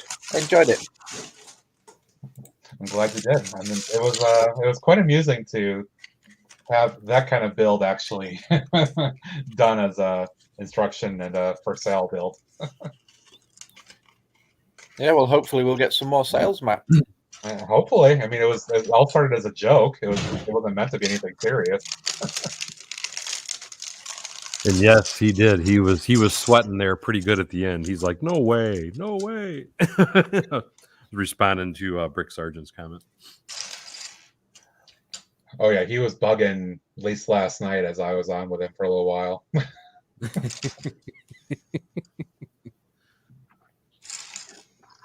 I told you, Matt. Now we got to work on you. What's your payment? I know you said you're not wearing a dress. I told you this, Daryl. My price is a lot higher than Yeti. I'm not a cheap date.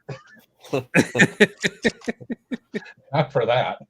Oh, you're cheap. We just got to find the right price. That's all. Got to find the right stuff to get you in with. Macro, how you doing, man? Oh, he popped in and popped away. What happened? Come back, Mark. Come back. He must have hit the wrong button. Here, let's try it again. 1, 2. There he is. There he is. There he is. Sorry, my bad. I hit the wrong damn button. Oh, that's all right. I do it all the time, dude. No apologies necessary. Mark, what'd you find your excursion today? Well, I didn't get up and out of town till later today because I stayed up way too late into the morning. But I got that mobile crane. I got one of those new Snow Trooper battle packs and like 7 or 8 of the new CMFs. That stuff's out already? We got a store here called Mastermind Toys, and it's kind of a little hot spot for releasing the early stuff early. Yep. You do it all the time. I'm They're jealous. doing what they're not supposed to, is what you're saying. No, they actually have a agreement with Lego to do it. That I company ain't telling does? them. Damn, lucky them. Mastermind Toys. Yep. It's only in Canada. Dude, that sucks. Well, they also have Toys R Us up there too. Oh, yeah, I wasn't thinking about that. Mastermind's good for having, if it's recently discontinued or retired, they usually got a couple in stock too. They're pretty good for that as well. Find a lot of stuff there. Do they have an online store? Couldn't tell you. Here, I'll find out. I'm actually looking at my phone right now. If they do, it might be like Target where I can put it in my shopping cart, but it's not crossing the border. Because all those Target exclusives I try and order, and they're like, no, it's not crossing the border. I'm like, what? If you go to their site, it appears that they say you can shop. They've got things listed here, all sorts of things. Nice. Let's see. I'm gonna try to put something in my Mastermind Toy. You're making my mind work here. Mastermind. Lego. Let's see. Evan Wadlin says he's been there once. There you've got all kinds of board games, kid games, all kinds of little stuff. Yeah. Yeah, it sounds like it's definitely mostly geared, at least from what I'm seeing, towards those other things. There's Lego stuff there you can available online. I'm gonna see what happens if. Okay, so let's see what they got in Star Wars. Yeah, like will they let you buy the new stuff online? That'd be sweet.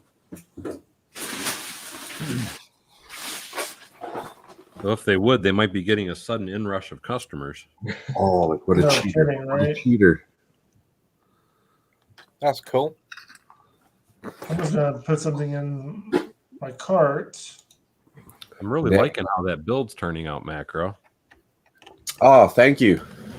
This whole castle build, it's been so much fun building this. It's probably one of my favorite MOCs to build, actually, or that I have built. Let me there. I want you just to kind of show that off because that thing looks freaking amazing. Yeah. Oh, Hey, Daryl, is Dio retired? Ooh. That's right. You can pull this whole building right out. Hey, Daryl, you know this. Dio, the droid, did that get retired? Which droid? Dio, the one from the Rise of Skywalker. Oh, yeah, I think it did. Well, they Not have. 100% certain. Dude, I love that though. Granted, I found one at Walmart.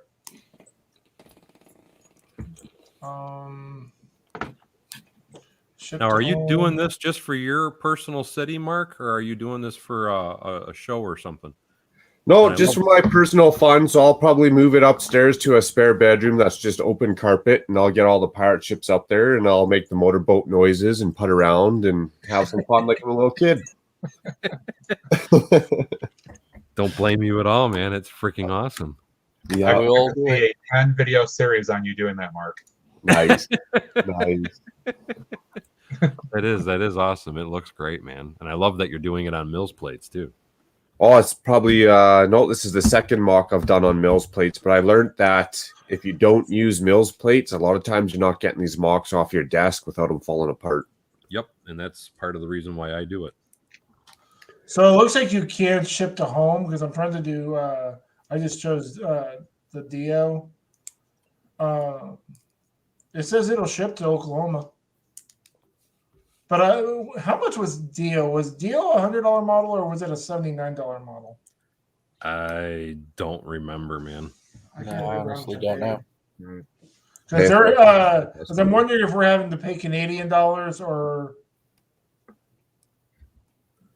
because I know theirs is quite a bit higher than US's. I think the UCS Star Destroyer is what 700 in the US, and theirs is 849.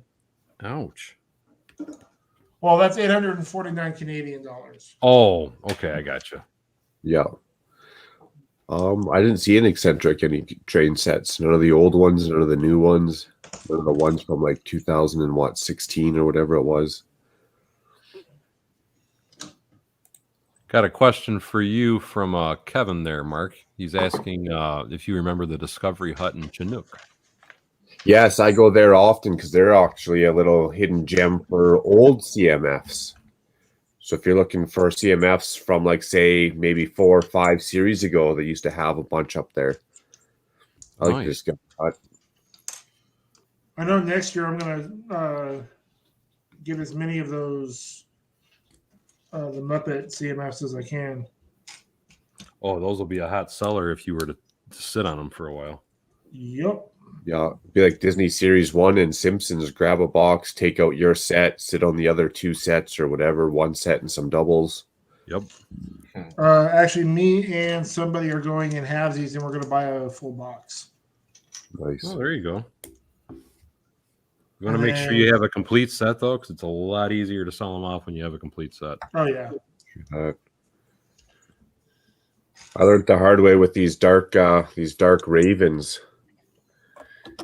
I wanted to get a couple of these guys and Viking that came out with them in the same series. I was like, oh, I'll get them later. Well, now they're discontinued and down the damn minifigures like $25, and everybody wants them now. Ooh, yeah. The other one to go ahead and get them all of, which is kind of new, is the Marvel ones. The Marvel minifigs? Yeah, the CMFs. Those I totally screwed up. I have not bought not even one of those. I've bought in a couple, but I'm not huge into the minifigures as much as I just like to collect all those shields and get like 8 of those different shields. I haven't Those shields are awesome. them yet. Yeah. Well, the way I look at it, How you buy much the some of those minifigs are going CMFs. for from the advent calendars? They're going for silly money. Oh wow, I didn't know that. Cheers, Bruce. Good to see you again so soon. Right on. Sure. Well, it's kind of like Daryl Take sitting care, on a Bruce. nice little money pit right now, too, with his second Daily Bugle. Oh, yeah, all the minifigs in that, they're going to go freaking bonkers when that set's Yeah. discontinued. They're already expensive, aren't they? Yeah, they are. That was one set I sold right away and kept sealed as well. Some of those big sets, it's just kind of if you want investment or resell it for sure, grab some of those big sets. They're easy. Absolutely. Easy money. Yeah. 'Cause once they're gone, it's people eat them up. Oh, they're eating them up right now. Yeah. There's people that bought like 2 or 3 sets of the Daily Bugle. They kept the minifigs out of one and just sold the other 2 sets of minifigs individually. And they actually got enough money that they recouped all 3 Daily Bugles. Oh wow, so they got 1 for free and parts for 2 of them for free. Right. Wow. That's what a lot of these Bricklink sellers do, and I don't blame them because they'll buy stuff, and a lot of your Bricklink sellers are actually collectors themselves. Yeah. And they'll buy a lot of stuff and be like, "Hey, I'll sell this on my store, and then I'll just keep the rest."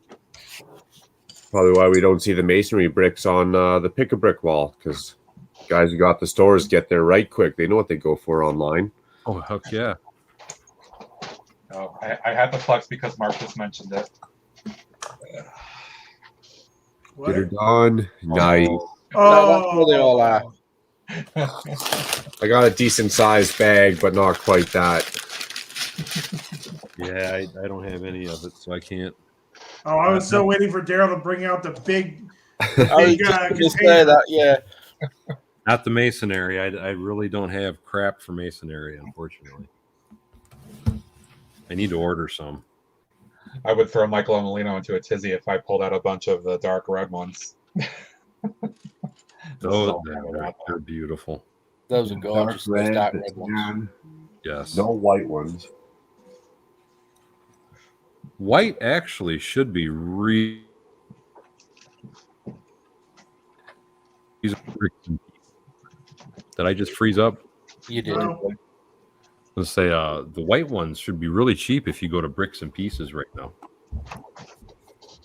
I got some of those when they came out. I'm trying to think. What set is it they're in right now? Seinfeld. That's it. Yeah, this is what 200 look like. Seinfeld or the Queer Eye? Queer Eye, yes. Queer Eye. Oh, there you go. Queer Eye, yeah.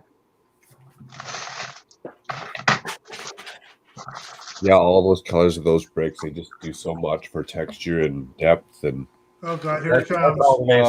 Yeah. I knew it was coming. I'm surprised you don't have to pick them all up off floor first. So here's what I call flexing. Here's my green windows. Oh, Here's my browns. I have a bunch of those recently. All right, time to be going.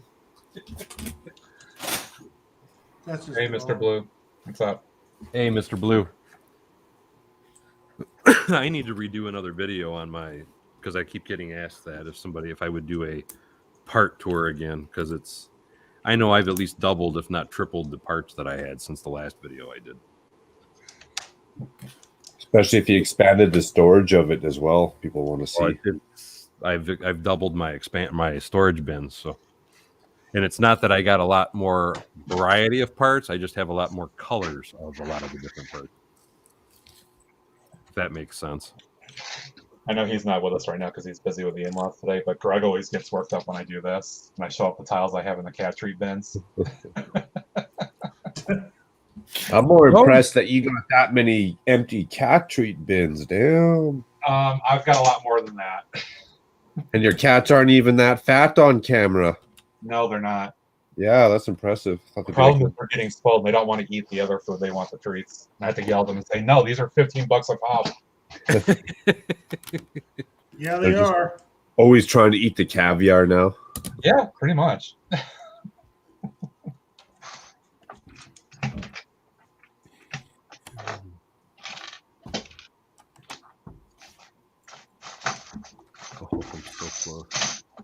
Yeah, our cats are spoiled, and it's hard because when company comes over, we're like all trying to act like they're not spoiled, and they're not allowed to do certain things that we normally let them do. So it's bad.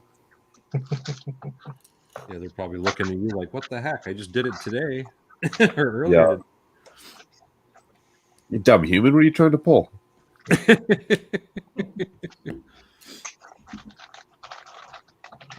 Yeah, I can see that. And then they're confused because they think it's okay, but now you're saying it's not okay. And yeah, just for those 3 hours or whatever. I like dogs, but dogs are too much work. I agree. I have no problem with them. It's just I don't want to deal with all the extra stuff. They They're really self-sufficient, other than cleaning up their little litter box. You can still leave 3 days at a time, no problem. Yeah. Yeah, you can't with a dog. No. It's sort of come back to a mess. That's what be destroyed. got to have somebody house sit or whatever you want to call it, babysit or. Centric Brick says show off.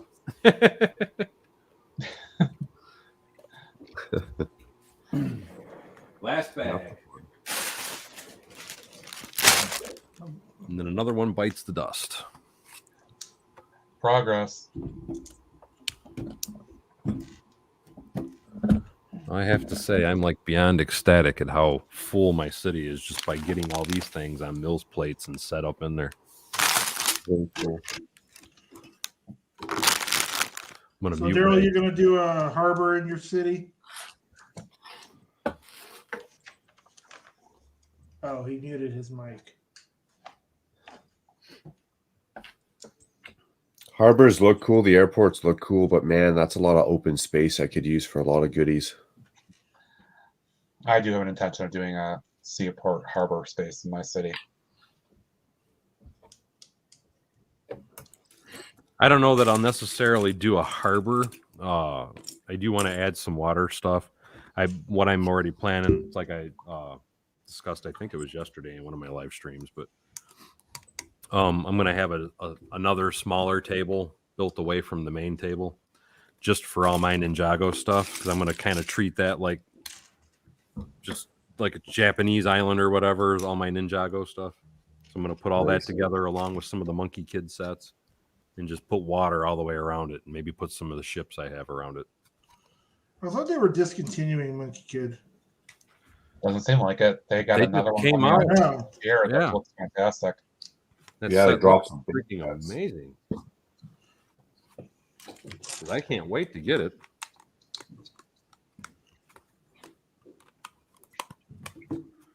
It's even got that little, like, it's not really a monorail, but it's kind of like a monorail built into it.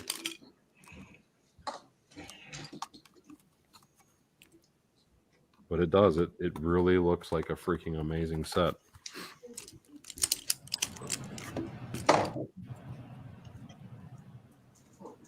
Okay, it was Brick Sargent said that we talked about it earlier today. I've been streaming so much, I've kind of lost track.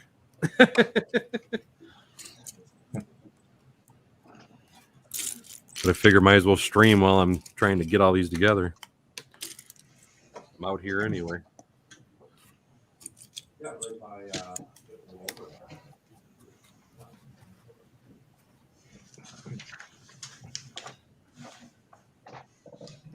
What are you working on, Matt? Anything good?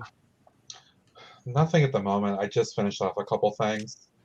But I think the next thing is going to be starting work on my rebrickable assembly square model. I want to do that inverted build, that corner music shop.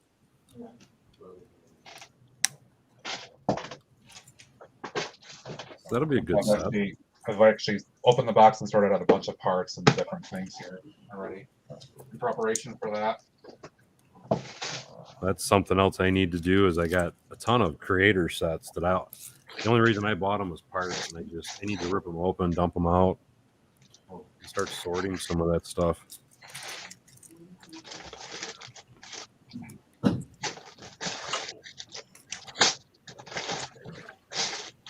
I kind of forgot that 4,000 pieces in the set was quite a bit when I started sorting it.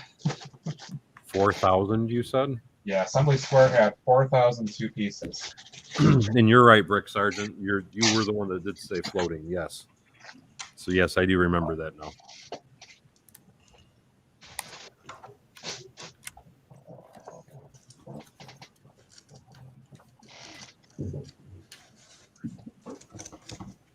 I do plan on getting that, Janet, and I know so does Daryl. He just hasn't gotten it yet.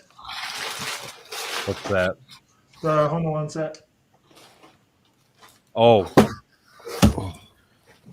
Yeah, my problem is I missed the boat, and anytime I try to go and look for it, they're not letting you back order it or nothing. So, but it is something I want to get. Yeah, you just need to catch it right, don't you? Because I want that as well. Well, the big problem right now is you can't even find out if it's in the Lego stores because they turned off the feature of searching the stock. It's like when you go to Lego.com and you go to the pull up the thing, it actually doesn't even show where you can actually say, check my local Lego store. I thought I saw one or two of them when I was at my store last week. So you can call your Lego store, but they, unless they don't like you. Just saying. I can personally text my store manager. Oh, good Lord. I still want to know how much you're paying your store manager there, Matt. I told you, Daryl. I just give him fantastically raving reviews on the store surveys. I gave him great reviews, and every review I got, like every time you go there, I didn't get no perks like that. I know. He told me it makes him look really good when he gets reviews like that. So he appreciates it. 130 pieces of monorail. Jeez. Eccentric Wait, what? bricks. Nice, eccentric. Eccentric bricks, 130 pieces of monorail track. Wow. I wish. Now, is that all straights? Because now that would be a freaking insane amount of... Yeah, I think eccentric is doing zone flexing right there. Yeah, that is being impressive. It's impressive regardless, but if it's straights, that was like, holy crap.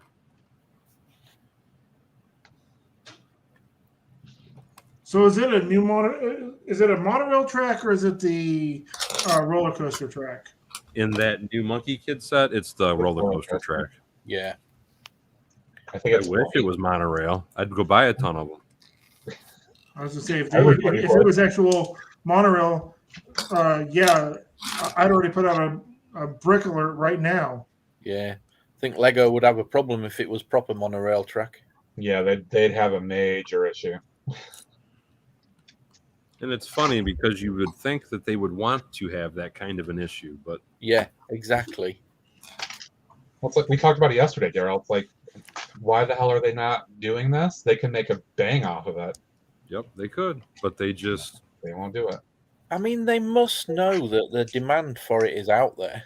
Well, it's kind of like the re-releasing of the modulars. It would kill the second-hand market. They don't care about that because they're not I was going profiteering to say from that as Lego much. Lego can't be bothered about that. yeah, it's I wanted to jump to Mike Lamolino's question real quick because I'm curious. How many people here got some of the sets off of the Bricklink thing? I got, because I know I did. I thought Matt did, and I've already got an email. But Mike is saying he hasn't gotten his email yet. I got an email saying they should be ready for August 2022. Yeah, exactly. And I ordered the bowling alley yet. I told Mike, I don't know if he did that or not, but I said to check his spam folder in his email. Yeah, to motorize the railroad or the roller coasters, all you do is where you have the little hand crank. That's where you attach your motor. It's pretty simple. And Have you Steve is seen now flexing. You know that Japanese guy, Daryl, who's done the brick built roller coaster stuff? The monorail stuff, sorry. Yes, I sir. have the link in Discord. It's like Makaso something. Yeah, that's him. Yeah. Well, dude, you know man, what? that's flexing. He's showing Yeah, us Marcus 22. flexing too. You know Rob's saying about motorizing the roller coaster stuff. Well, he's put it's like two wheels, one either side of the track, and he puts the roller coaster in, and it grips it and fires it out at a mighty rate of knots, and it goes all the way around the roller coaster track and then back into the wheels. So it's not actually motorized; it just flings it round the track. That's really cool. This kind of sounds like how they do a lot of real roller coasters. Yeah, it is. It's a bit like that. It's like once they launch them, I mean, they don't, they have to give them breaks when they get back to the main thing. But yeah, I haven't seen that though. I haven't watched any of his newer stuff. Yeah, he's just done it recently. It's just been released recently, and yeah, it's really cool. I'm gonna have to go check out his site because, like I said, I haven't actually looked at it in quite a while. He does some really cool stuff with that monorail stuff, though. Don't he? The brick built ones. Oh, it's Yeah, beyond cool. follows him because Mike's trying to do that kind of work. Well, it's like I had. It was just recently I had talked to Eggtown because she originally I knew was going to or was building some of that. But apparently she got frustrated or whatever, or didn't like what she was doing, and she ripped it all apart. Back to the drawing board. Why? Oh, okay. There we go. Now I'm on the right way. But yeah, I would definitely be interested to see that because I like this previous design with the bricks. So I'm sure I would like that design that you're talking about too. Yeah, it is good. He's a clever guy. Extremely clever. Have to give credit where credit is due. Well, if Lego won't give the people what they want, sounds like you found another way to do things. Well, I will say, I mean, his monorail, which I mean, it's cheaper than having to buy the actual track, but it's still in the price range of like doing Mills plates and such because of the number of parts you need. Yeah.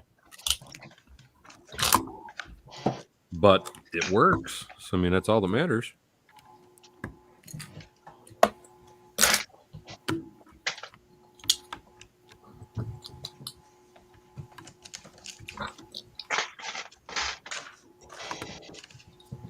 And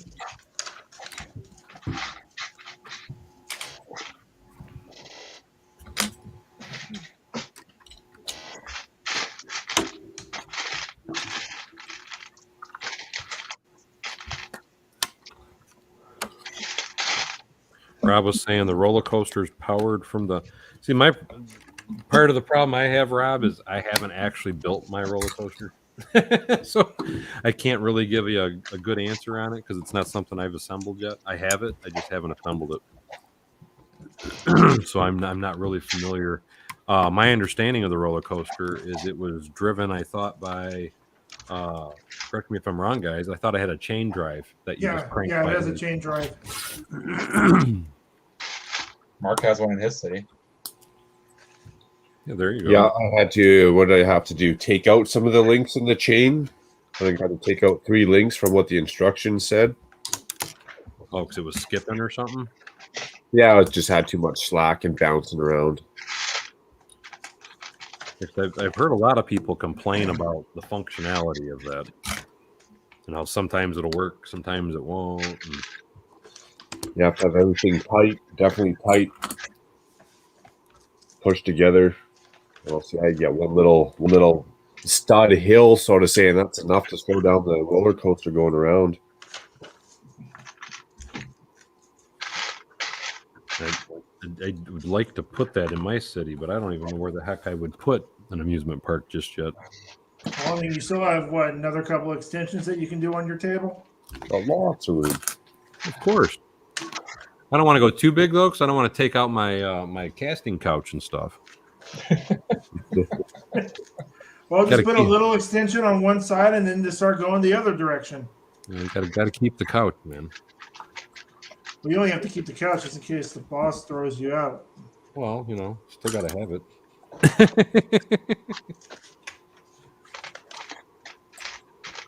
That'd be my deal with the barn. Is I'd probably never be in the house, and when she does throw me out, I just think, okay, see ya. Have a nice day.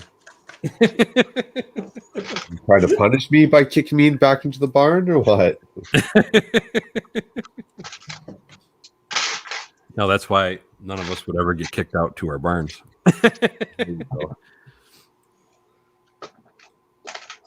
The wife would probably put a lock on it to do the opposite. Exactly. Now you can't go out there for a week. Yeah. It's like, no. Grounded for a week.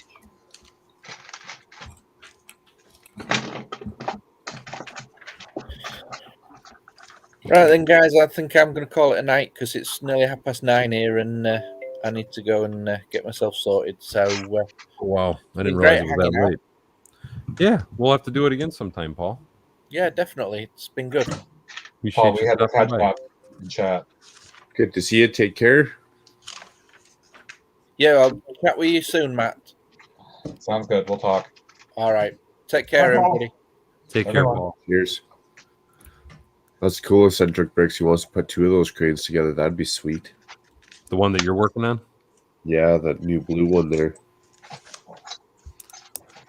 So that to me is one of as far as the city sets go, that's one of the only sets I actually want this year.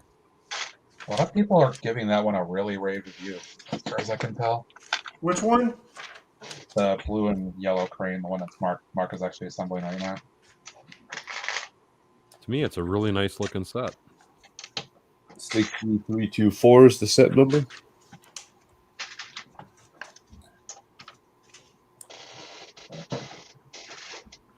It's definitely one that I intend on adding to my collection anyway.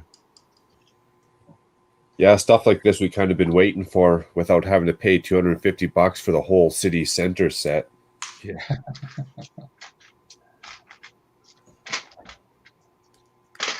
Oh, come on, but that Main Street was so great. Yeah, okay. Yeah, not really. Yeah, okay. And we all have different versions of what great is, I guess. Well, he definitely doesn't have a very high bar.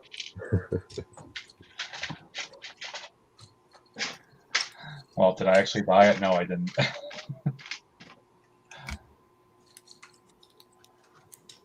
No, your store manager probably said, "Here, have it out the back door. It's not selling." It's a dented box. Yeah, it's a dented box. Here, we don't want it no more. So I've heard other people talk about getting huge discounts for dented boxes. I actually went in one time when I got the what was it, the blacksmith a couple months ago, and he actually had a dented box, and I said, "So can I get some money off of this, right? Because I've heard other people do this." And he goes, "Well, the system's going to let me take like 10% off." So I'm like, "All right." 10% fees. They just wouldn't let me have the dented box. I went to grab one off the shelf. It was dented, and he's all, "Oh, no, you can't have that." I'm like, "I don't care if it's dented." They're all, no, we can't sell dented boxes. I got to put this in the back. I was like, "Oh, okay." Oh, he probably wants the discount for himself. Wouldn't surprise me. They don't need it. I already know their discount. Theirs is like 30%, isn't it? Higher. 50? Yep. Must Yep. be. One more reasons why I should quit my job and go work at the Lego store. Right. It'd be worth it. It'd offset enough costs that it'd actually probably be making more money. Well, my question is, could you get it if you only work there part time? Ooh. Or would they give you like 25% off instead or something, maybe? Why'd they build two of them? Shut the front door. Speaking of which,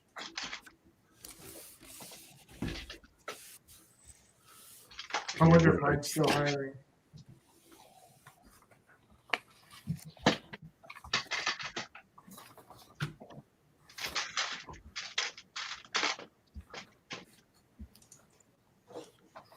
Trying to figure out what the heck I did wrong because I got 4 pieces here that I shouldn't have. Hate when that happens. Right? I was They're saying not. that They're I was not doing that little either. informal building contest with Greg yesterday morning on my stream, and I was joking that I was going to beat him because he does build a little slow. It is what it is.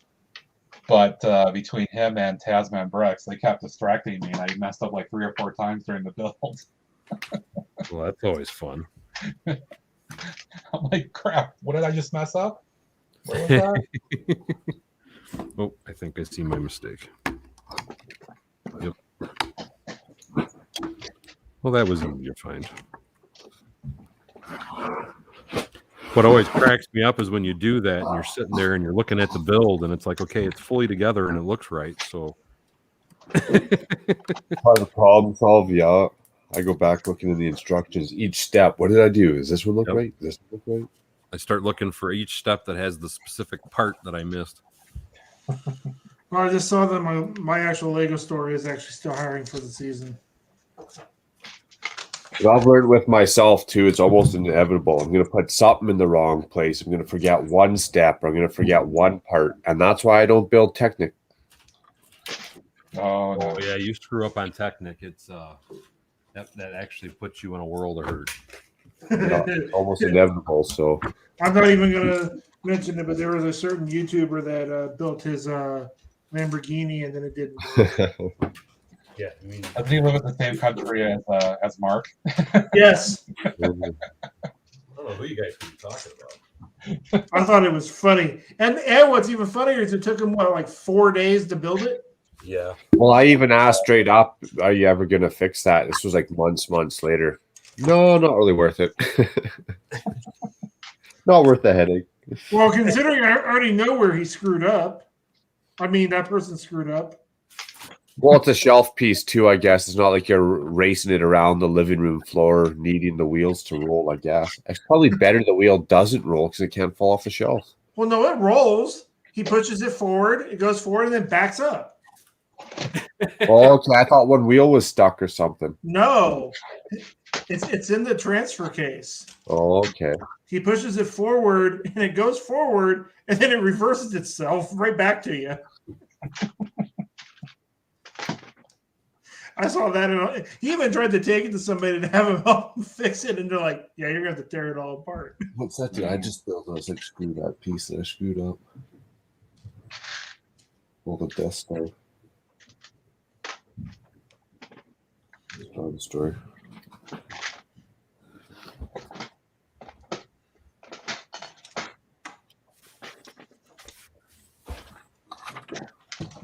Technic is pain. You definitely you best be paying attention when you build that Technic. That's right. Well, you're talking to the right guy because I'm definitely full of Technic. I think the only one I'm missing is the Bugatti as far as the cars go. Wow. If I ever attempt to build a Technic set, I'm just gonna go get the biggest, baddest one with the most parts. If I can get through that, then the other ones won't feel so bad. No, Yeah, do what I did. I started personally, small. I'm more of a fan of I call it Technic, but it's the creator expert cars because to me Yeah, they those- look more realistic. Yeah, I'll agree with you on that. I still want to get that Porsche. You're talking about the creator one? Yeah. I need to build mine. There's a lot of stuff you have to build. Yeah, I know. That's why I'm in a mad rush trying to build as much as I can. I got to go water the lawn real quick, guys. Give me a minute. And they probably wonder why that one area always grows so well. That's funny. I'll ask when he gets back if he's taking any like holidays. If you get a week off for holidays, I'll kill some of the backlog. Maybe it's my plan, anyways. Well, I think he said after Christmas. That's when he's taking his trip to Houston to make the delivery of the. Oh, it's in January. I thought he said the week after. No, it's in January. Okay. I mean, unless he changed it. I mean, last time me and him spoke, it was in January. Fun little road trip. That'll be fun.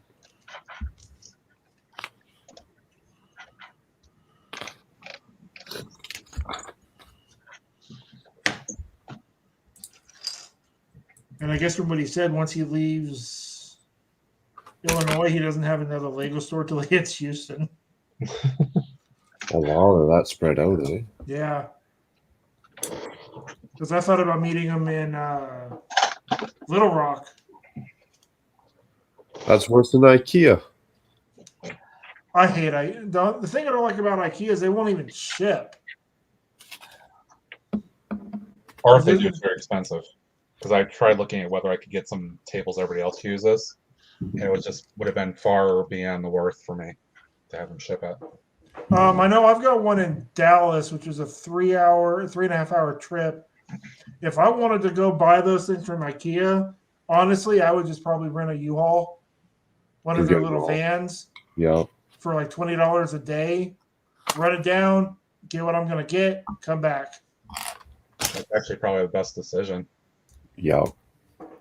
Closest thing to me is I think 5 or 6 hours away, either by way of going through like near Philadelphia or Holy cow. yeah.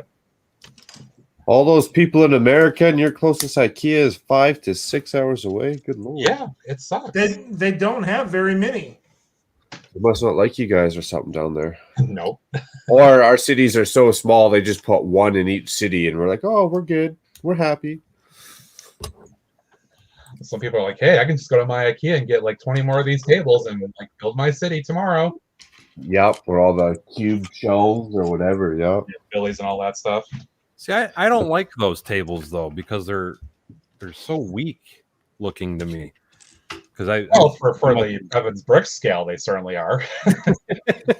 Well, the one thing I like about them that you could have done, well, Daryl, the way you built yours was cheaper than buying those tables that they have because you'd have to have a ton of them to cover the square footage that you just have right now. But for people that have smaller areas, the nice thing about them is you can put casters on them. Mm-hmm. Yeah. And then like if you're working on the mills and they're wide enough, is it 2 base plates? Yeah, and I know they're the exact size of. Actually, So I thought it was 3 base plates. It's either, well, I mean, I think 2 wide, 3 long. Okay. That was my Or- problem is the width of them. Well, and the length of them. So even my tables now, I got big gaps between them, but I got like flat panel man doors laid on top of them or sheets of MDF, whatever, to make them 40 inches or 45 inches wide. Mm-hmm. Oh. Daryl, so on your modulars, are you just going to have them all lined up in the city? Oh, they're not just lined up. I got them kind of going around a few streets. Because one thing that I was thinking is that you could put a 16 by 32 alley down the back of them, in between 2 rows of them. Repeat that: a 16 by 32 alleyway using the new the new road plates. I'm actually doing between the modulars that I have on the table. It's a 32 by 32 alleyway, and it's because I got the train tracks running up the alley. Oh. So I'm going to have the train run behind the buildings. Train can just, well, that's one way to alleviate the need for semis in your city. The train just pulls up, unloads the freight right at the store. There you go. Good to go.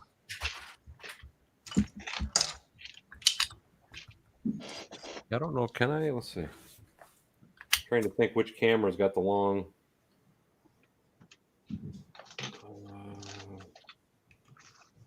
Maybe one of your live streams tomorrow, you can just do the live stream from over there. There's no stores in the States, Mike, that accidentally sneak out new Lego sets early?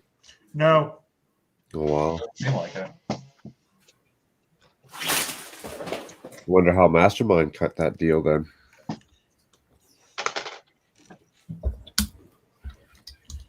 Well, at least I've heard that they've got a deal with Lego to do that. I mean,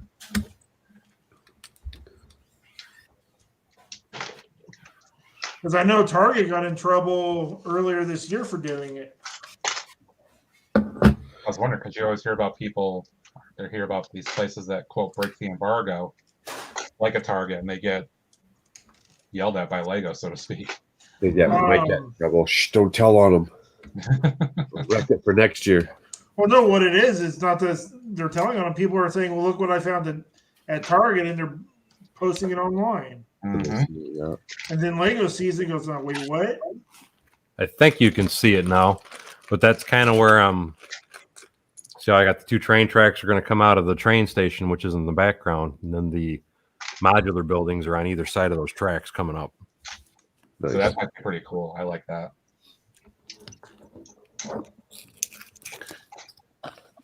That would be cool if just a camera sitting there and watching them go around. I know, right? Bevan's Bricks live 24/7 watching the trains. That's my problem. I got to get more motors because I only have the 1 motor, so I need to go buy some. All right, guys, you just heard him. He's going to go buy some. You might want to sit there and get them while you can. Only one of your trains right now will run around your track unless it's 9 volt or what? Yeah, well, you could put the battery ones on it, but I figure I spent the money on the 9-volt track. I am only running 9 volt. Yeah, that's the way to go.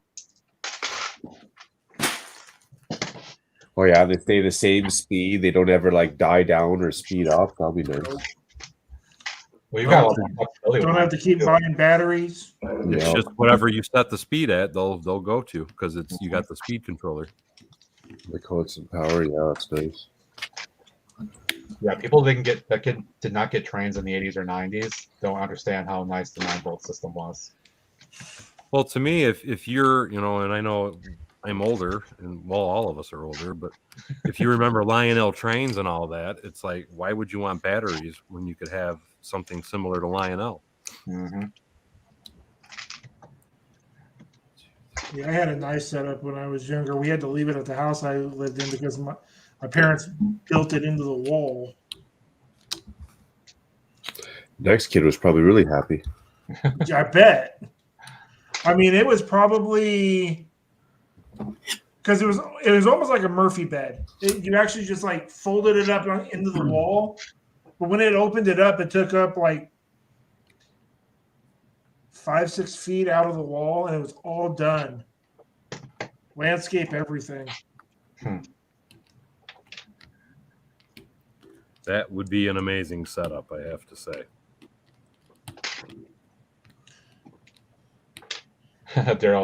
Michael Omega says, speaking of Daryl and parts, Brick Cash must be overloaded with orders since Daryl promoted him. It took 2 days for him to get back to me with my order for plates.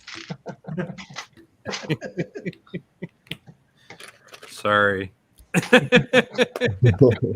No, you're not. No. Oh, wow. Robert Sullivan says Toys R Us reopened in New Jersey officially yesterday.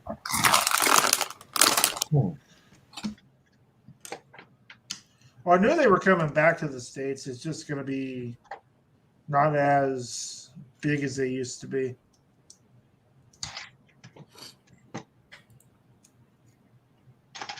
I do plan on doing some type of train yard at some point in time, Still Saver. And yeah, I agree with you, Mike. Every time I go to the store, they're always empty of sets.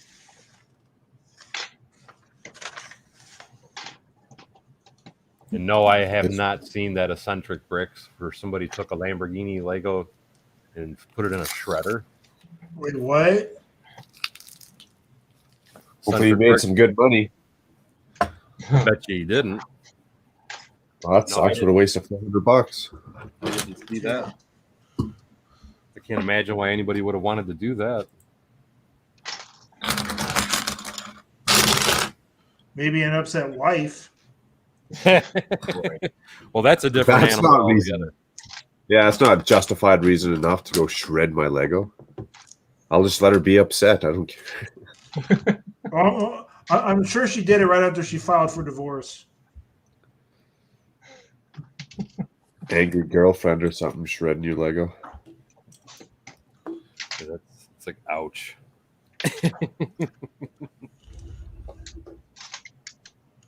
You can keep the house. You can keep the card. Just let me get my Lego.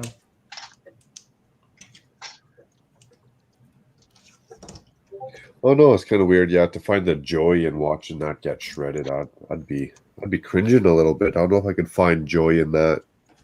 I know. I couldn't watch that.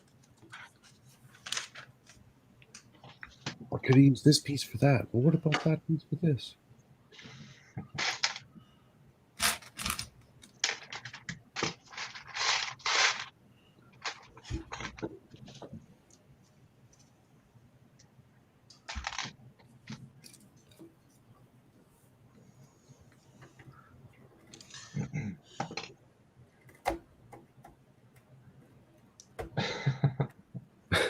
I'm reading Rob's comment. There's people who do that with cars and trucks as well. What, destroy them? Yeah, go buy $120,000 diesel F-350 and then just go ratchet through a field. Well, it's the same thing with that Bronco I just got. I've seen seen some videos where you guys are buying them and then taking them and then just one video that I saw, this guy is just going stupid nuts in a mud field. And it's like, I get it. That's what they're for. I used to do a lot of that myself, but when I know that you paid at least $50,000 for that particular vehicle on the second day you own it, you took it out to a field that has puddles that'll come with water up through your windows. and then he's crying because he blew the transmission, and now it's a 2-wheel drive, and he's got to replace his entire front end. It's like, well, what did you think you were going to do, freaking idiot? Yeah, I would imagine. That's right. Must be nice to be that full of money that you can be that stupid. But the YouTube gives me all the monies. I can do it. It's okay. If somebody's going to pay me to do it, yeah, I'll go drive it into the ground. I mean, why not? But Just go buy another one even better next time around. yeah, there you go. I don't have that kind of money, though. That's why we say the best car for doing some stuff like that is a Jeep. I couldn't do it to a vehicle anyways. I just appreciate the machine too much.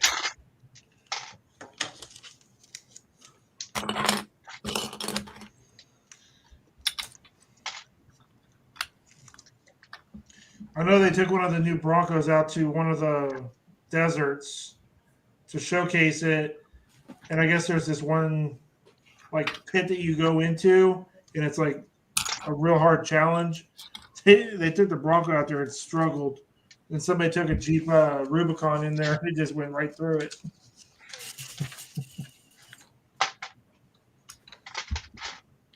Well, a lot of that does also have to do with driving ability as well. Oh yeah. If you don't have a clue what you're doing, and you shouldn't be out there to begin with. Agreed.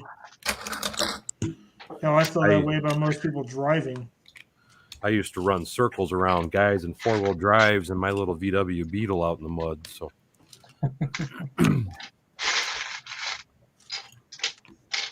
mind you, my Beetle was set up for off-roading. I mean, I had 33s on the back of it and the whole 9 yards. But Sweet. So many people did that to their Beetles, it wasn't even funny. well, the reason I loved it is, I mean, it's an easy car to work on. Take it off road, I could beat the hell out of it, break a bunch of parts, take it home, and I could have it fixed and ready for next weekend. Yep.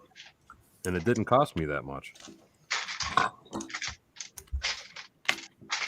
Or nowadays, if you do some damage like that, I mean, you're out some cash. Yep. Worst case scenario I ever had is I'd blow an engine, but I had like 9 other on the shelf, so it wasn't a big deal. Or you could just get the one out of the lawnmower. Actually, there's folks not far from me that have, I know, family or extended family members who enjoy doing lawnmower races on weekends in the summer. That looks like fun. Let's go soup up my lawnmower there, Phil. Yep, pretty much. Hey, can't knock them.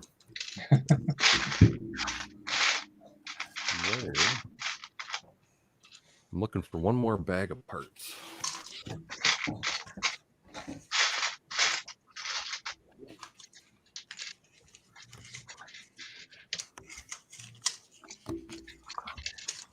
I thought you were on your last bag. No, I'm done with the police station. I'm well, let me grab my camera and move it back over. I'm converting my Market Street, trying to piece it back together and put it on a Mills plate. Oh, okay. You got all the malls, Daryl, or all the modulars, Daryl, since the beginning of time? Yes. Malls. Flex.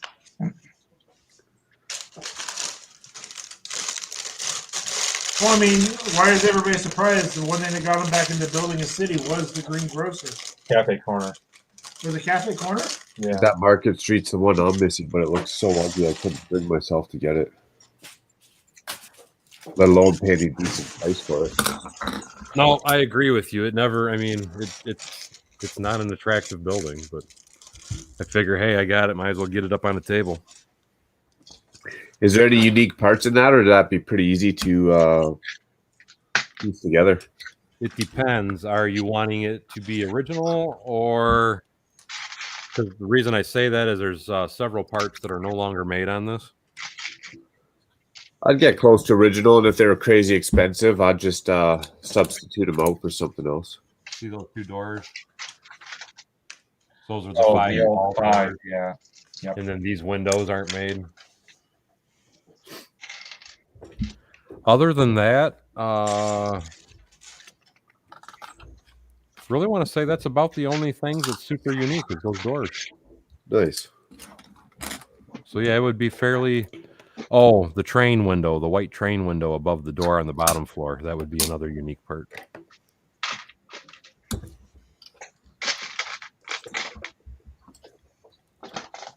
But other than that, no, it'd actually be pretty easy to part out, in my opinion.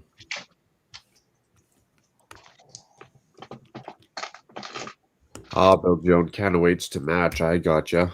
I did that with the tower crane as well. Makes sense. Thanks for the tip, Robert. There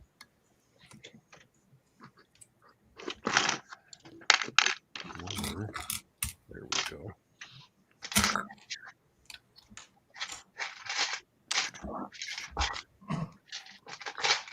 Oh crap, I'm putting the wrong one together. I need this half. Is that another one of those that is split? Yes.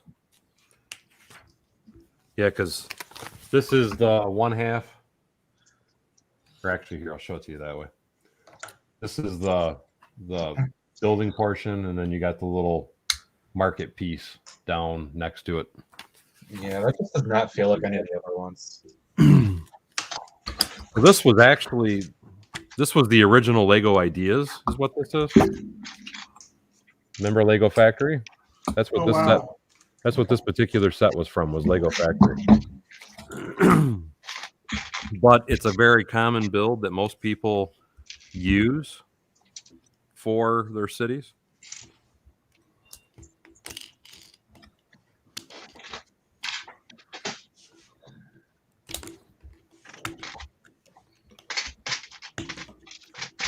I was just totally screwing that up.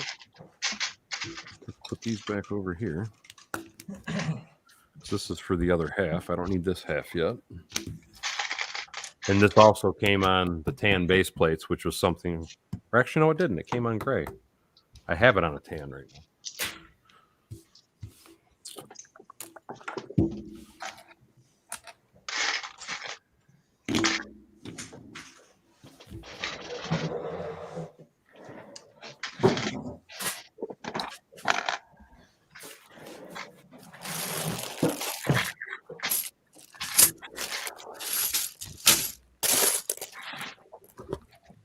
No, my big thing, like I said, I'm just trying to get my table filled. So I'm just trying to get as many of my sets together as I can. Get them out of the boxes and bins and everything that I got stuffed everywhere. Looking busy.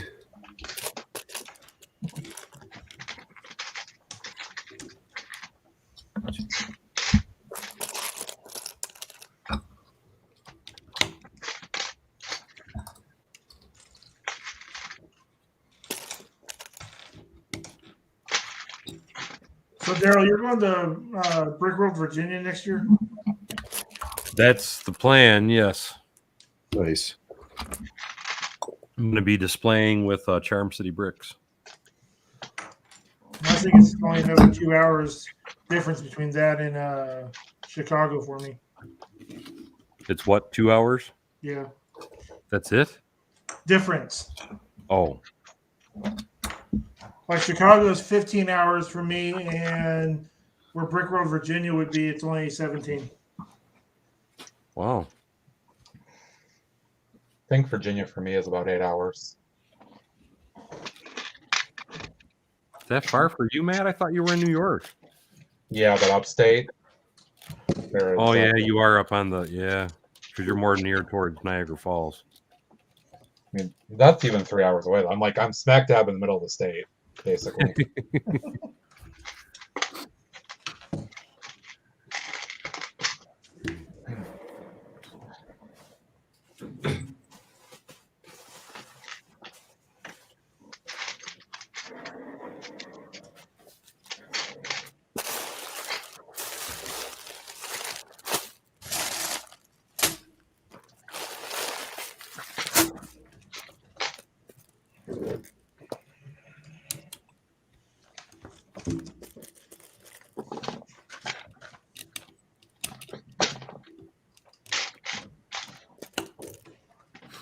But I want to say for me to get there, I think it's a 9-hour drive.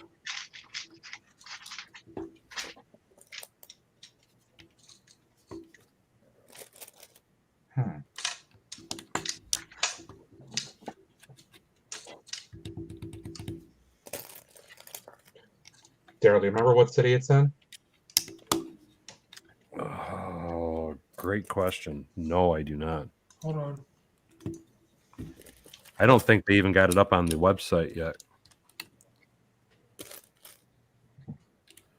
That was where just the other day, I was going to sign in because Charm was telling me to get there early or sign up early, and they didn't even have registration open. It's yet. in Chantilly, Virginia.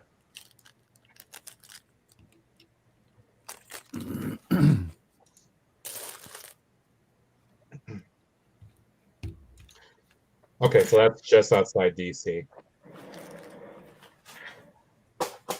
So Google Maps right now is telling me that's just over 6 hours. Ouch.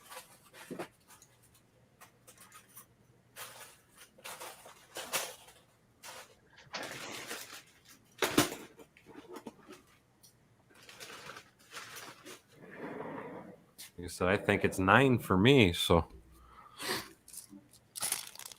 I didn't think that was bad. I wouldn't have thought it would have been that far for you. It takes me down Interstate 81 most of the way into Maryland, then a quick cut over.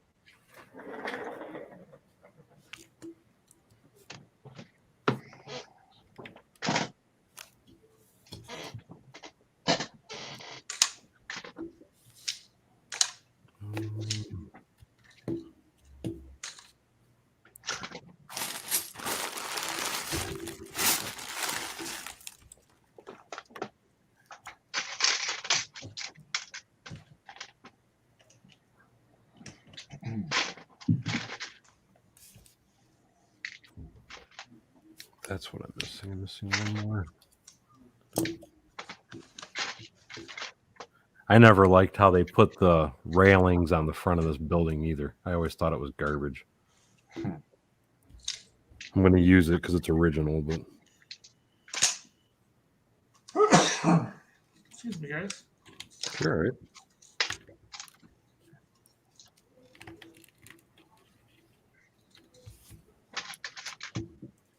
I think Market Street could use a little bit of a bevanization on it.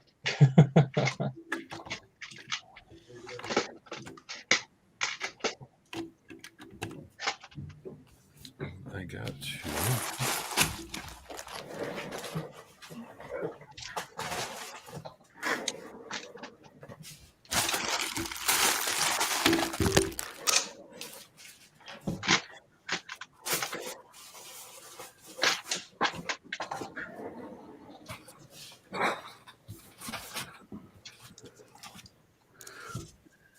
No sugar, no filler, just real whole egg. Good day, man. Oh, Mayo on his way in. Oh, man.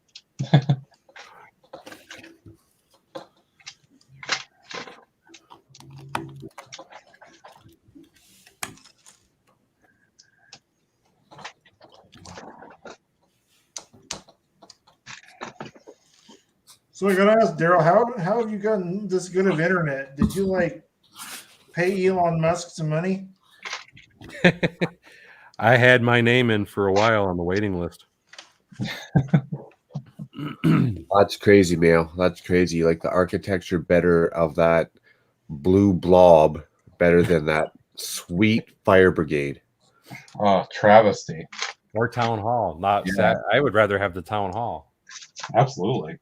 Yeah, and I actually like the fire brigade better than the look of it better than the town hall. Just the facade, the details on the facade. Oh yeah, me too. Microfish. I think all those garbage rail pieces are hard to get to. Really? Which garbage rail pieces? Garbage rail pieces. That's what I call it. This is that, if you pull it out, it's that flexible tubing. Oh, it's a rail Oh. piece, and he's adding the word. Okay, garbage. I got Oh, you. yeah. All right. Over my head. I call it garbage railing pieces because I never liked how it went together. And this is what I'll show you what I mean. Holy cow, cat! What's your problem? Because this is how ready. This is how these garbage railings go on. See that little 2x3 on the top there? You just go click there. There's your guardrail. It's just, I don't know. To me, it looks hideous. But like I said, No, it's not appealing at all. no, that's how the set goes together, though. So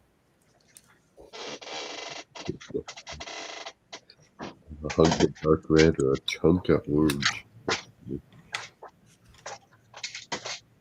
let's see. Well, I think the white is probably what's hard.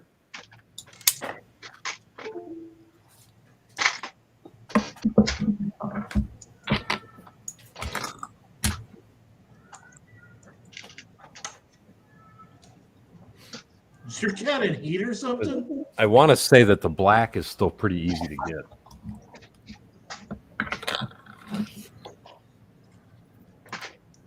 Yeah, no, it's because the railings itself wouldn't be bad. It's just the way of attachment is what's horrible about them.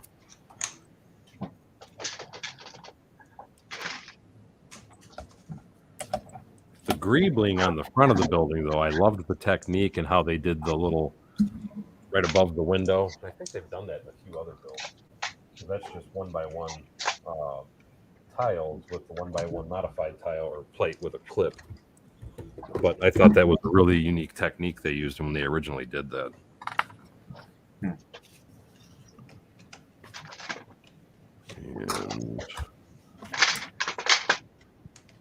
so I gotta have 5 of those.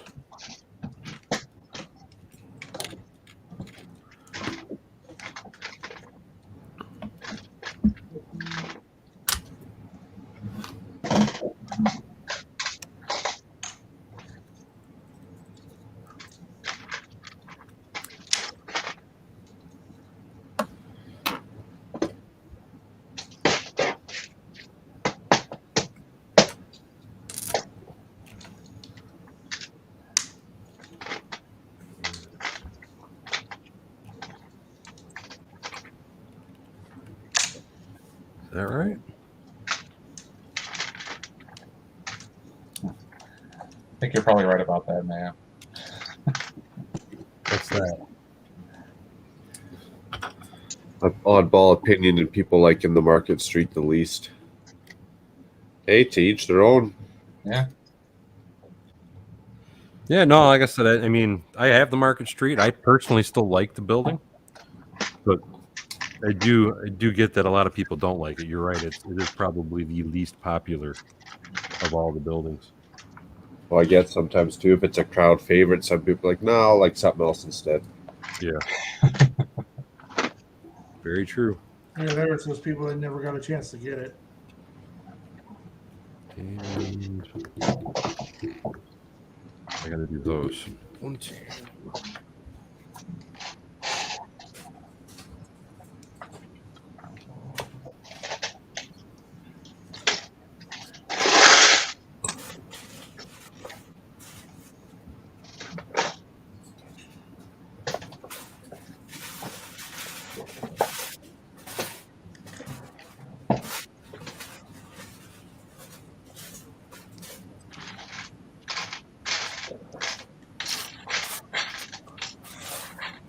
Fire Brigade is the one microfish is missing. $4.50 pound. Holy cow, that's expensive. This would be like a Grand Canadian.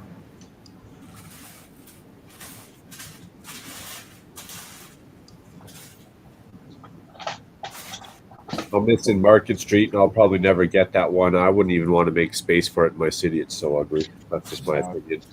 And I'm missing Corner Cafe, but I got it half pieced together.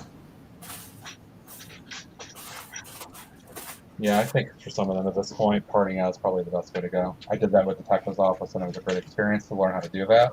And I got it for like $175 total for everything I invested in it, compared to $400 on eBay. Seems to be average right now. Yeah, and you got to go through all your pieces and kind of remember what you got. And Yeah, it was a challenge parting out from inventory first, and then keeping track of ordering like 5 orders over Bricklink afterwards. Well, no, if you have the patience and the time, what you could do is virtually build it in Studio, because then you actually get the part piece. And actually, you can actually import the model into Studio, and it puts all the pieces. Well, I did get the entire listing of pieces off of Bricklink.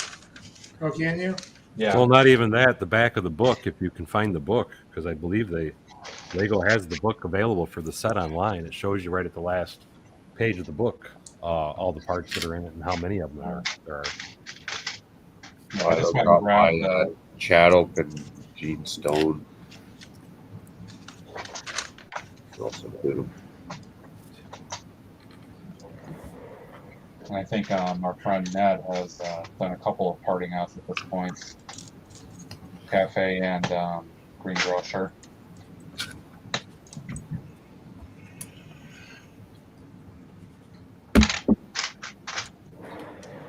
Yeah, but what Ned did, like for the greengrocer, and that's what I recommend to most people, is he did a color swap. It really makes it a lot cheaper to get that. Yeah, for that one definitely makes sense.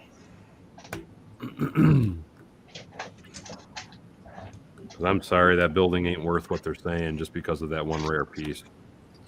And it's not a bad looking building, but it's not worth what they want for it. So I got lucky. It was still expensive, but it wasn't the high expensive. Oh, for you to be able to get it?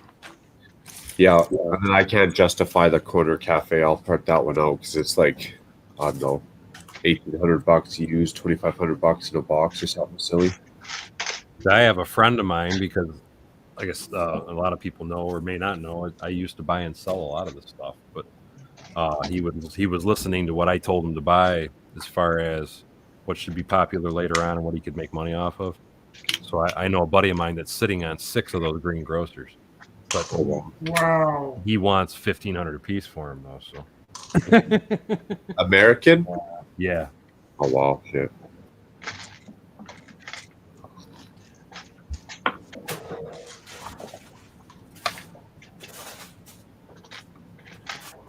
Yeah, I guess hindsight, or else we would have all bought more of those, eh? All the modulars.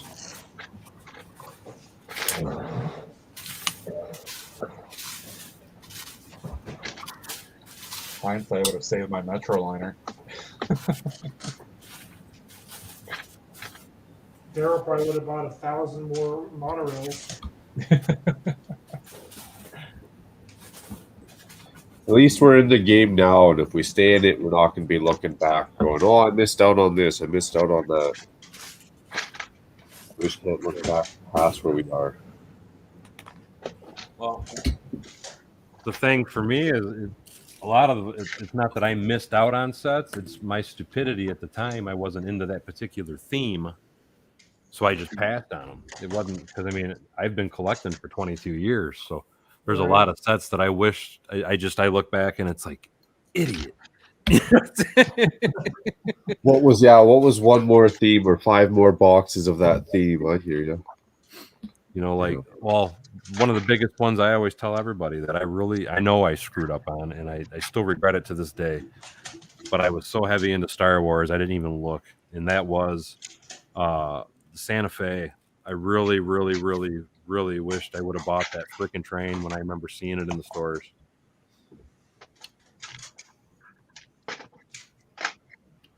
That thing costs a freaking fortune. But would it still be that expensive if you pieced it out?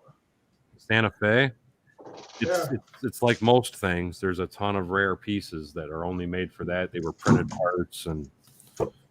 Well, you do have a gentleman that'll do custom stickers. Oh no, I know, and I've actually seen it's a really nice version. Brick Train Depot actually made a modernized version with all modernized pieces, and then they actually sell a completed sticker sheet as well that goes with their instructions. It's pretty affordable, and I've contemplated buying that just so I can piece one together.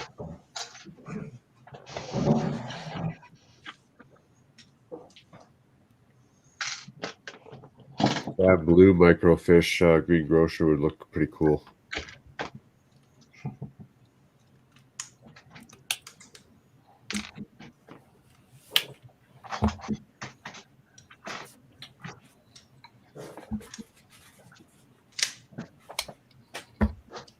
Hey, Dave, what's up?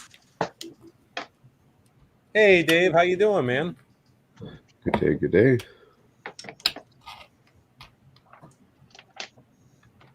Yeah, I think the green grocer would look awesome in sand blue. Well, Daryl, speaking of Star Wars, I completed it. Nice. Poe Dameron's ship, isn't it? Yeah. Well, see, hindsight being 2020, I would have gotten when what was it, Black Leader, the black one. I always liked that one so much. Always reminded me of Batman. Does it come in black?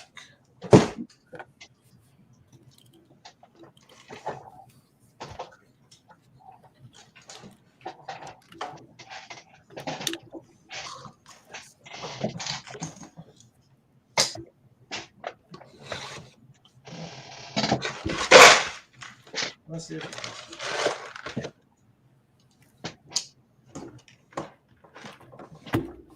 So that's one thing hilarious about a lot of these sets that people don't know.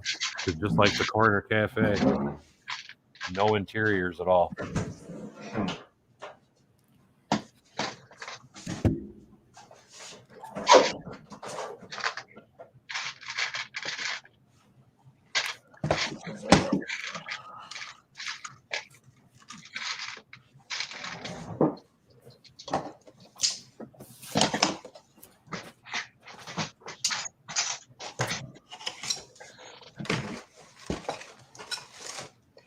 So, Daryl, how many more modulars you got to convert? I just that bookstore was the last one. After I do this. Seems to be a time where I am here. The minions are starting to get a little hungry. Oh, there's the cat minions. Yeah. Hey, that looks like my cat. When I looked up real quick, I was like, wait, he's not in front of me. She's like, I don't care if we're actually doing something. It's time for me to get pet, and it's time for me to get some food. No way. Says Barnes & Noble in their order vault still has Green Grocer as new. You have to order it in store, prepay, UPS ships to your house in 3 days. Wait, I was just at Barnes & Noble earlier today. I could have asked about that. But like, hey. I have never heard of that, and I am going to be looking into that very soon. I might be doing the same. Because I've never heard of that one. Yeah, that sounds very strange.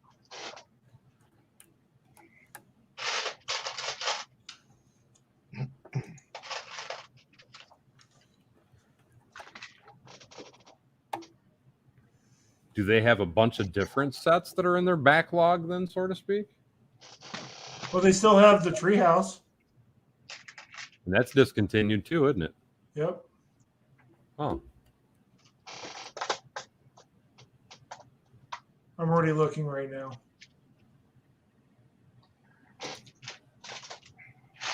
Mike says me 3. Everybody, Barnes & Nobles is going to be like, where the heck is all this business coming from? Right? Crashing all of a sudden. What are all these people doing here? Why are they bugging us?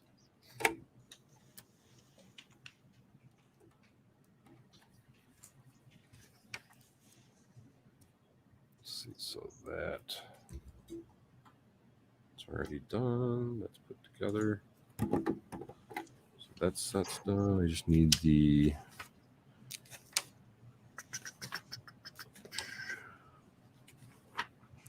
Yeah, I'm gonna have to do something to modify because I really hate how this goes on the front of that.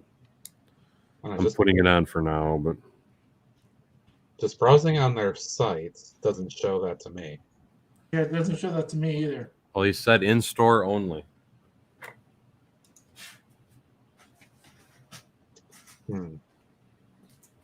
Look at you vultures already freaking hounding the looking online. You would be too if you weren't in a building. Probably. Yeah, exactly. There ain't no probably about it. Probably.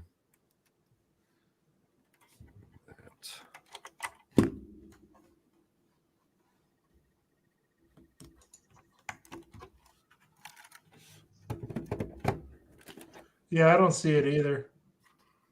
I mean, I know they said it's in store only, but Well, I guess, I mean, it can't hurt to stop by and check it out, right? nope. I have to do that this week. And I'm gonna tell you You know right you now. will. I'm gonna tell you right now. If they do have it and I can buy 2 of them, I can buy 2 of them. Yep, time to get the credit card out. If they have it, man, buy everything they have. You You know how much you can resell that stuff for? I know, right? Kidding me? Tell my landlord, sorry, you're gonna get your rent in a couple days. Plus interest. Yeah, right.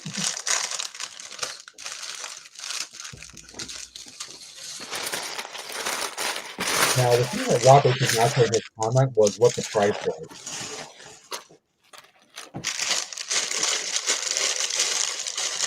All of a sudden, you see a flood of green grocers on the secondary market for like $800. These guys that are having for $2,000, like, what the heck?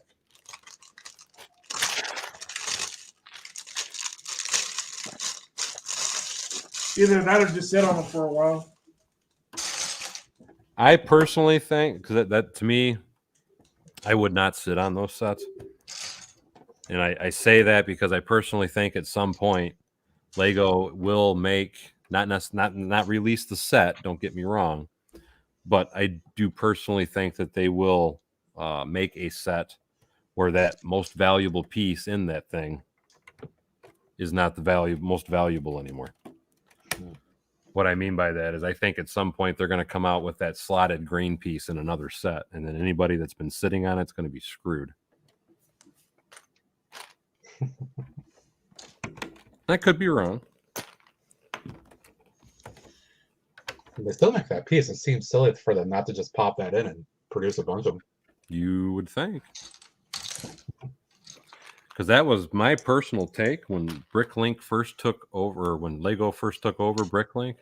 I felt like they took it over just for that reason, so they could see what was popular and what they might want to make so they could start selling them, whether it be out the back door as a hidden feature or something or whatever. But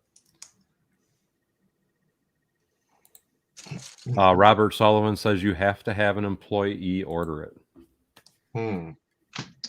Yep, looks like I'm going to be heading back over to the store this week. And like Rob said, what's the worst that happens? You spend a little money on fuel just to find out no or nothing. Gotta try. Hey, it doesn't affect me any. I'm around Barnes and Nobles all the time.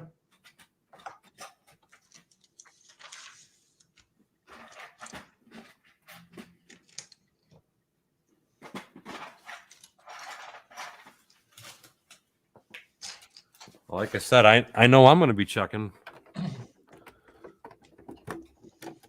I wouldn't mind having a spare. Or 3.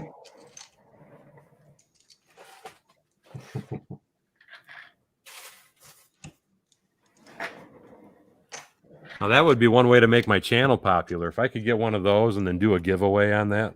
Oh my God! Tell them I'll give it away, but I need 100,000 view or subscribers.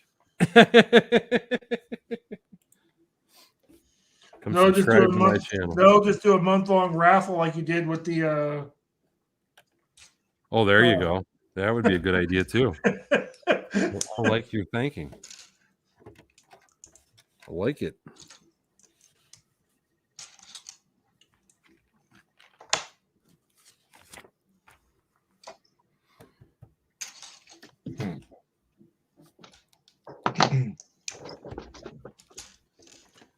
Because with the subscriber thing, they can subscribe, and then once it's all over, just unsubscribe.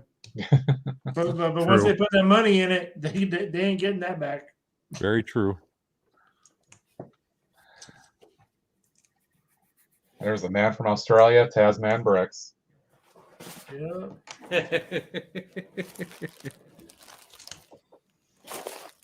I loved all of his little intros he was doing on Cajun Yeti's stream. Oh, Yeah, I was on with Yeti last night. And I wanted to go over to hang out with Mark on his for a little while. I asked Taz to do an outro for me as I left Yeti's stream. It was fantastic. He does an amazing. I just love his voice. Yeah. Oh yeah. Oh yeah.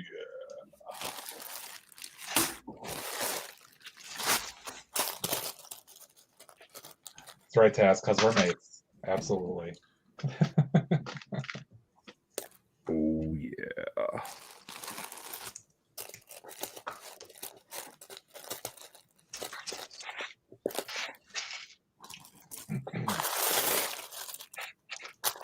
Oh, the magic sound of Daryl ruffling through bricks. Talking to myself for the last 10 minutes here, I realize I'm muted. Why is everybody ignoring Mark?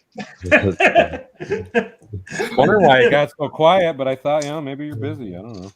So, Dale, you got plans for the holidays for Christmas other than like the standard Christmas day with family and dinner and stuff? No, that's about it. I am off, though, starting this Friday. You gonna be So, kicking around the internets during New Year's Eve and all that good stuff? It depends on what day we leave for Texas, because we're Okay. looking at leaving like either the 1st or the 2nd to drive down damn. there for the delivery. But I might get on and do a stream. That might be fun. I know the 31st night and whatnot will probably be gong show and entertaining. Yeah. Not I. This will be the. Now that I think about it, this will be the first New Year's Eve I actually don't drink. Me, if I ever drink, it's just at home. I don't like to go out to do it for New Year's. There's just too many lunatics on the road, man. That's right. That's when the crazies come out. Well, that's why Paul has a job right now. He can drive all lunatics around.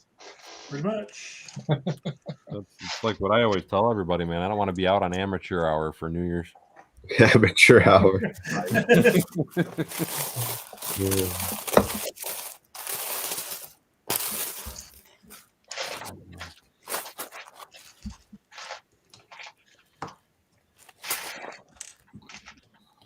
Jesus. Look at that. Steve Weiser's already heading to Northville. So I am on my way to Northville, Barnes & Noble. Well, we'll have an answer here shortly. Making me think I need to end my stream. Steve, you got like 10 minutes to get back to us. Hurry up. No, Daryl, what you do is you wait till he confirms it, yes or no. And if he says yes, I think we'll all be ending the streams. God, yeah. It'll be a breakout. Be a mad rush. Who can get to Barnes & Noble the quickest to order the set? Sets. Mine is 2 I miles was away. gonna say, So I probably set? can't. Sets.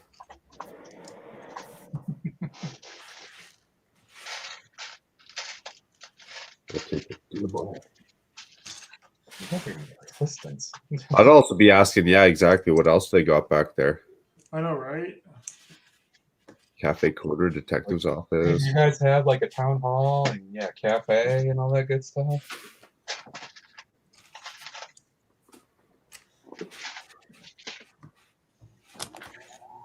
Oh, sorry, Mary, you're out of luck. Yeah, we don't got it up here either, Mayo, or else I'd be in my vehicle driving there as well.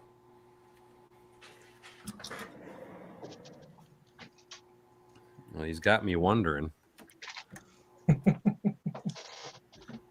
All right, Steve, don't let us down. No pressure. Then he couldn't have an insider tip like Matt there and at least just call the manager and ask. All right. Oh yeah, Matt, no problem. I'll tell you everything, buddy. Everything you want to know. I got one little advantage sometimes. It's nice. Just start asking him like what the 2023 modular is going to be.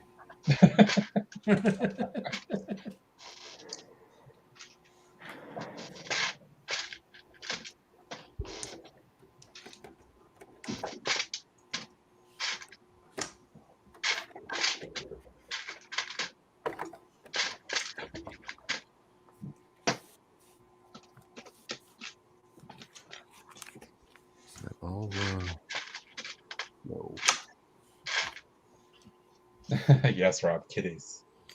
Kitties are around. Yep. They're getting very persistent. They want their dinner.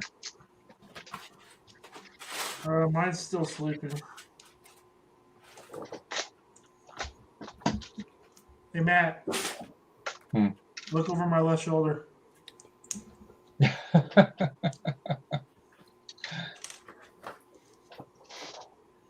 That's why when I saw your cat, I'm like, wait a minute. Yes, now she's just hanging out right over here now, waiting.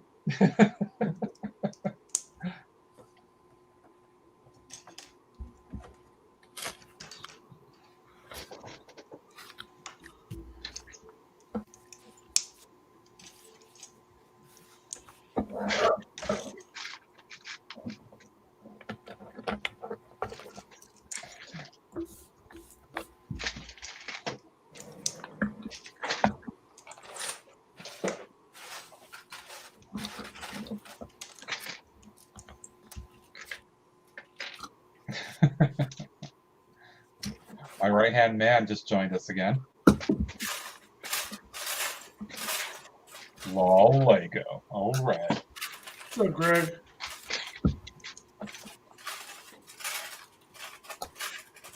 Whoa, good day, Greg. Looked up where I got startled there. Oh, Steve, you, seriously? Tease? What do you do? Oh, he's getting everybody all hyped up, and he's kidding around.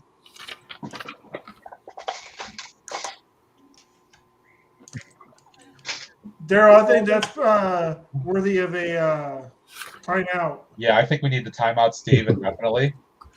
Done deal.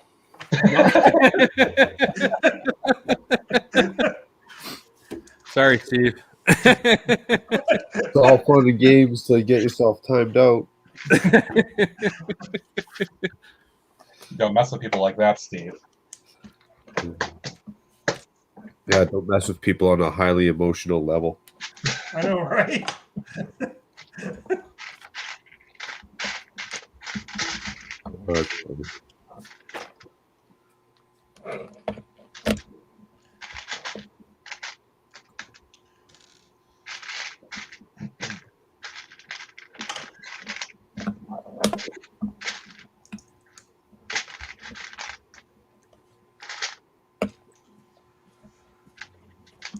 Steve getting timed out.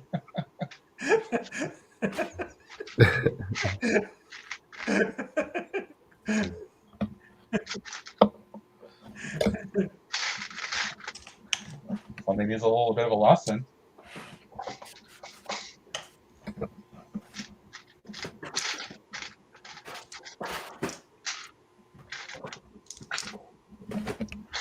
I'm used to getting timed out. For some reason, I think he has me on. He has a one button for me. Darn, I can't remember if I've been timed out ever on YouTube or not. I'm sure I have. I just couldn't remember. I know I have. Daryl did it. What did I do? Time me out. Who, you? Yeah. Oh, yeah, that's right. Nobody else can at this point.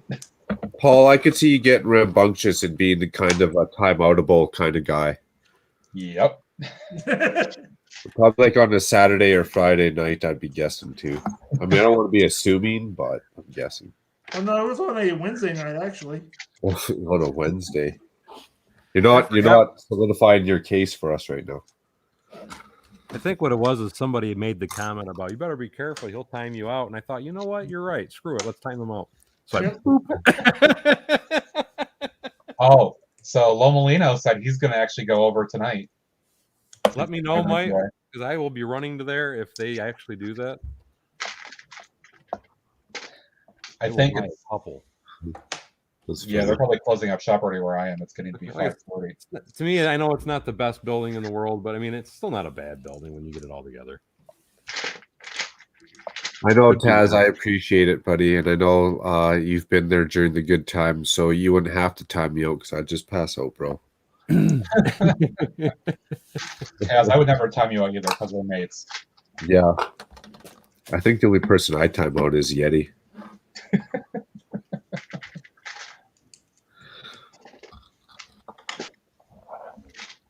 In good fun. In good fun. Love you, buddy. Hopefully you're having some sweet dreams. You earned them. I could not believe he was streaming for 48 hours. I can't believe he's gonna wear that dress. Yes. I can't believe he didn't think that Daryl would bring his army in and do it happen. Well, that's funny because Daryl said that to him, and then he's like, "Oh, he said by the end of the weekend." I was like, "No, dude, it's gonna be like by the end of the night."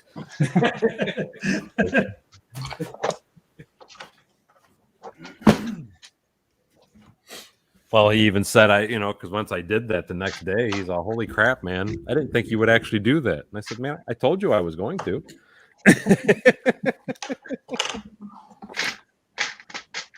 He's a good fella. But I'm with you guys. I don't know how he stayed up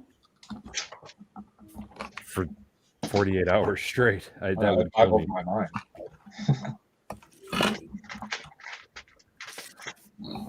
This is all the extra parts from all the sets that I have just built over the last 2 days. Oh wow! You could sell that for like 2 meals right there.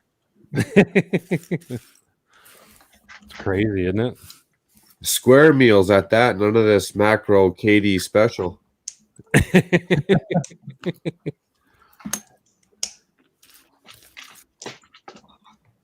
This is also my least favorite parts to sort. Cheers to that, Taz. You know. Mark, I thought you said the macro special was going to McDonald's, getting a Big Mac and a couple cheeseburgers and eating them later. Oh yeah, I love me a Big Mac and a couple double cheeseburgers. Who doesn't love a double cheeseburger? Yeah, and then depends how hungry I am and how I feel. I'll get 2 Big Macs and 2 double cheeseburgers. And I'll take a double cheeseburger in the fridge for later. 2 all beef patties, special sauce, lettuce, cheese, pickles, onion on a sesame seed bun.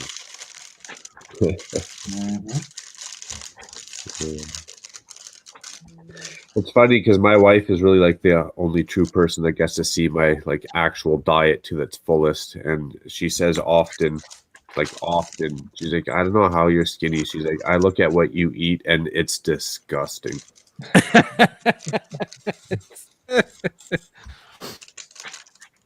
And That's right, abuse my power. the power of voodoo. I can't tell you the last time I had a McDonald's hamburger. Yesterday. Nope. No, I'm saying that's for what it was for me yesterday. Oh. Tuesday night. I don't know. Like, I know you're not supposed to like it, and I ate it lots when we were younger and friends and stuff. And even they're like, oh, I can't eat a cheeseburger or a Big Mac if my life depended on it. So I don't know if I just didn't grow up or what it is about McDonald's or just sticking like cocaine in their food or what, but I'm addicted. I do know they have a high sugar content, so that can be addictive. It's no worse than me and my pop because I always have something handy. I get lucky that way. I guess I don't drink pop, but like we could go to Five Guys burgers or what do you call those, like smash burgers, like those high end ones. But no, I'll go to McDonald's over instead. I can throw down some Five Guys. Yeah, I threw that down actually on my way back from doing Christmas shopping this morning. Stuff. They are good, but they are a little pricey. Oh yeah, it was $17. Wait, $17 for both of you? No, for me. Oh, I was gonna say that's cheap. And it's not like an overly big burger or filling burger or anything either. Yeah, just the regular double patty, because you don't always think about, oh, you have to go with a little patty to get a little one. And then I learned my lesson a long time ago. Don't order anything bigger than a small fry unless you're feeding 4 people. Oh, I know, right? Although when I go there, I gotta get the Cajun fries. Yep, I had those. Good stuff. Nice. Does anyone have a Harvey's down near them? Yeah. Carl's Jr. Or no, not Hardee's. No, I'm sorry, Rallies. Okay. because Harvey's you can like order your burger single, double, triple, but then you get to pick everything on it, so it's almost like a custom fast food burger joint. Yeah, I haven't had Hardee's and man since I was a teenager. I don't even. Are there even Hardee's around? I know they all got converted to Carl's Juniors. Good question. I'm not sure. Oh, Mike Lumley funny, by the way, guys.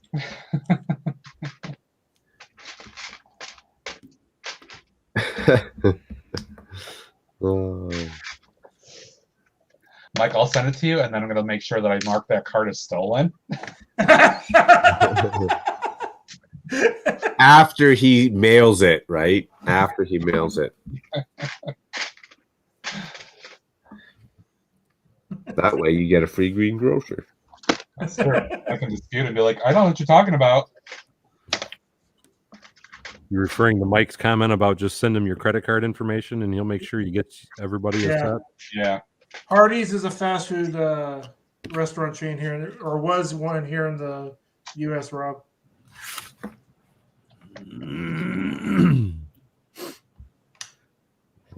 That one. I'll say one thing, Daryl. You keep doing this, you'll actually get some building done because you got people in here that can answer the questions for you. How do you think I've gotten so much done? It's because I have been doing this. I know, right? At this rate, you keep doing these kind of streams, you'll probably have that city completed by June.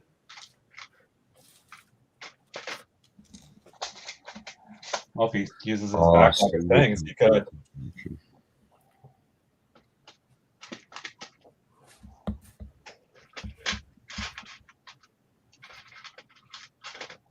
I'm kind of shocked at how much I actually have gotten accomplished. That's always a good sign.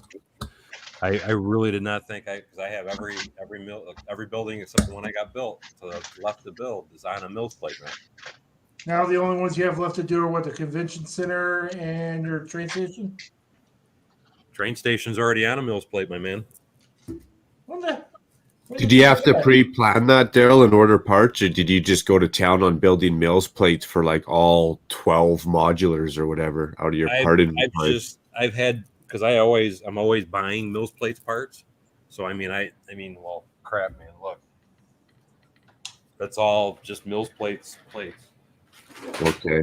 This is one tub, and then I have a tub of green, a tub of blue, a tub of white. That's funny. I got one big bag and not a tub. That's funny. No, here he goes flexing again. And that's all I buy these for is for my Mills plates. Wow. Makes sense because 148 by 48 is 144 of those 4x4 plates. Yep. And I think I had, well, before I started anyway, I had close to like 4,000 of every color. Wow. So how much more room you got in that convention center? That I think I might have, and I just got a build. It's right here. I got to put it or make a video on it, but I'm going to say if I'm lucky, I can probably squeeze about 5 more builds on it. Okay. And then I'd have to either expand it or something.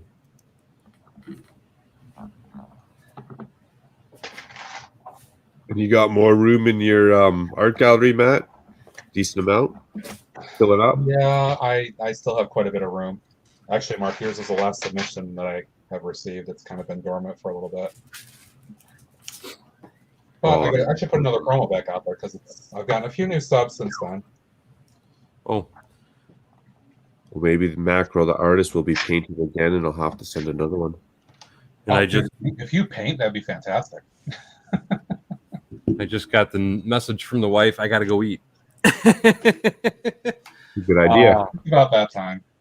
Give me, well, if you guys want to stay on here, I can just mute myself and I'll leave you on here. Go for it. I don't mind. Yeah, the minions are bugging me, and I've got my food. I still got to finish cooking, so. You got to go. Yeah, I'm going to peace out. I got to take off. Get some stuff done. On that note, then let's all leave, and then we'll stream again together sometime, guys. All right. Cool. Sounds good. Awesome. I'm enjoying hanging out with everybody like us. Later. I'm sorry. Anyway, thanks for hanging out, guys, and to everybody out there that's watching, thank you for coming to Bevan's Bricks. Don't forget to like, And subscribe. I can't leave without saying this to you, Daryl, because Mike brought it up. Clean up your pigsty. There it is. And we'll see you next time on Bevan's Bricks. Later, guys. Later.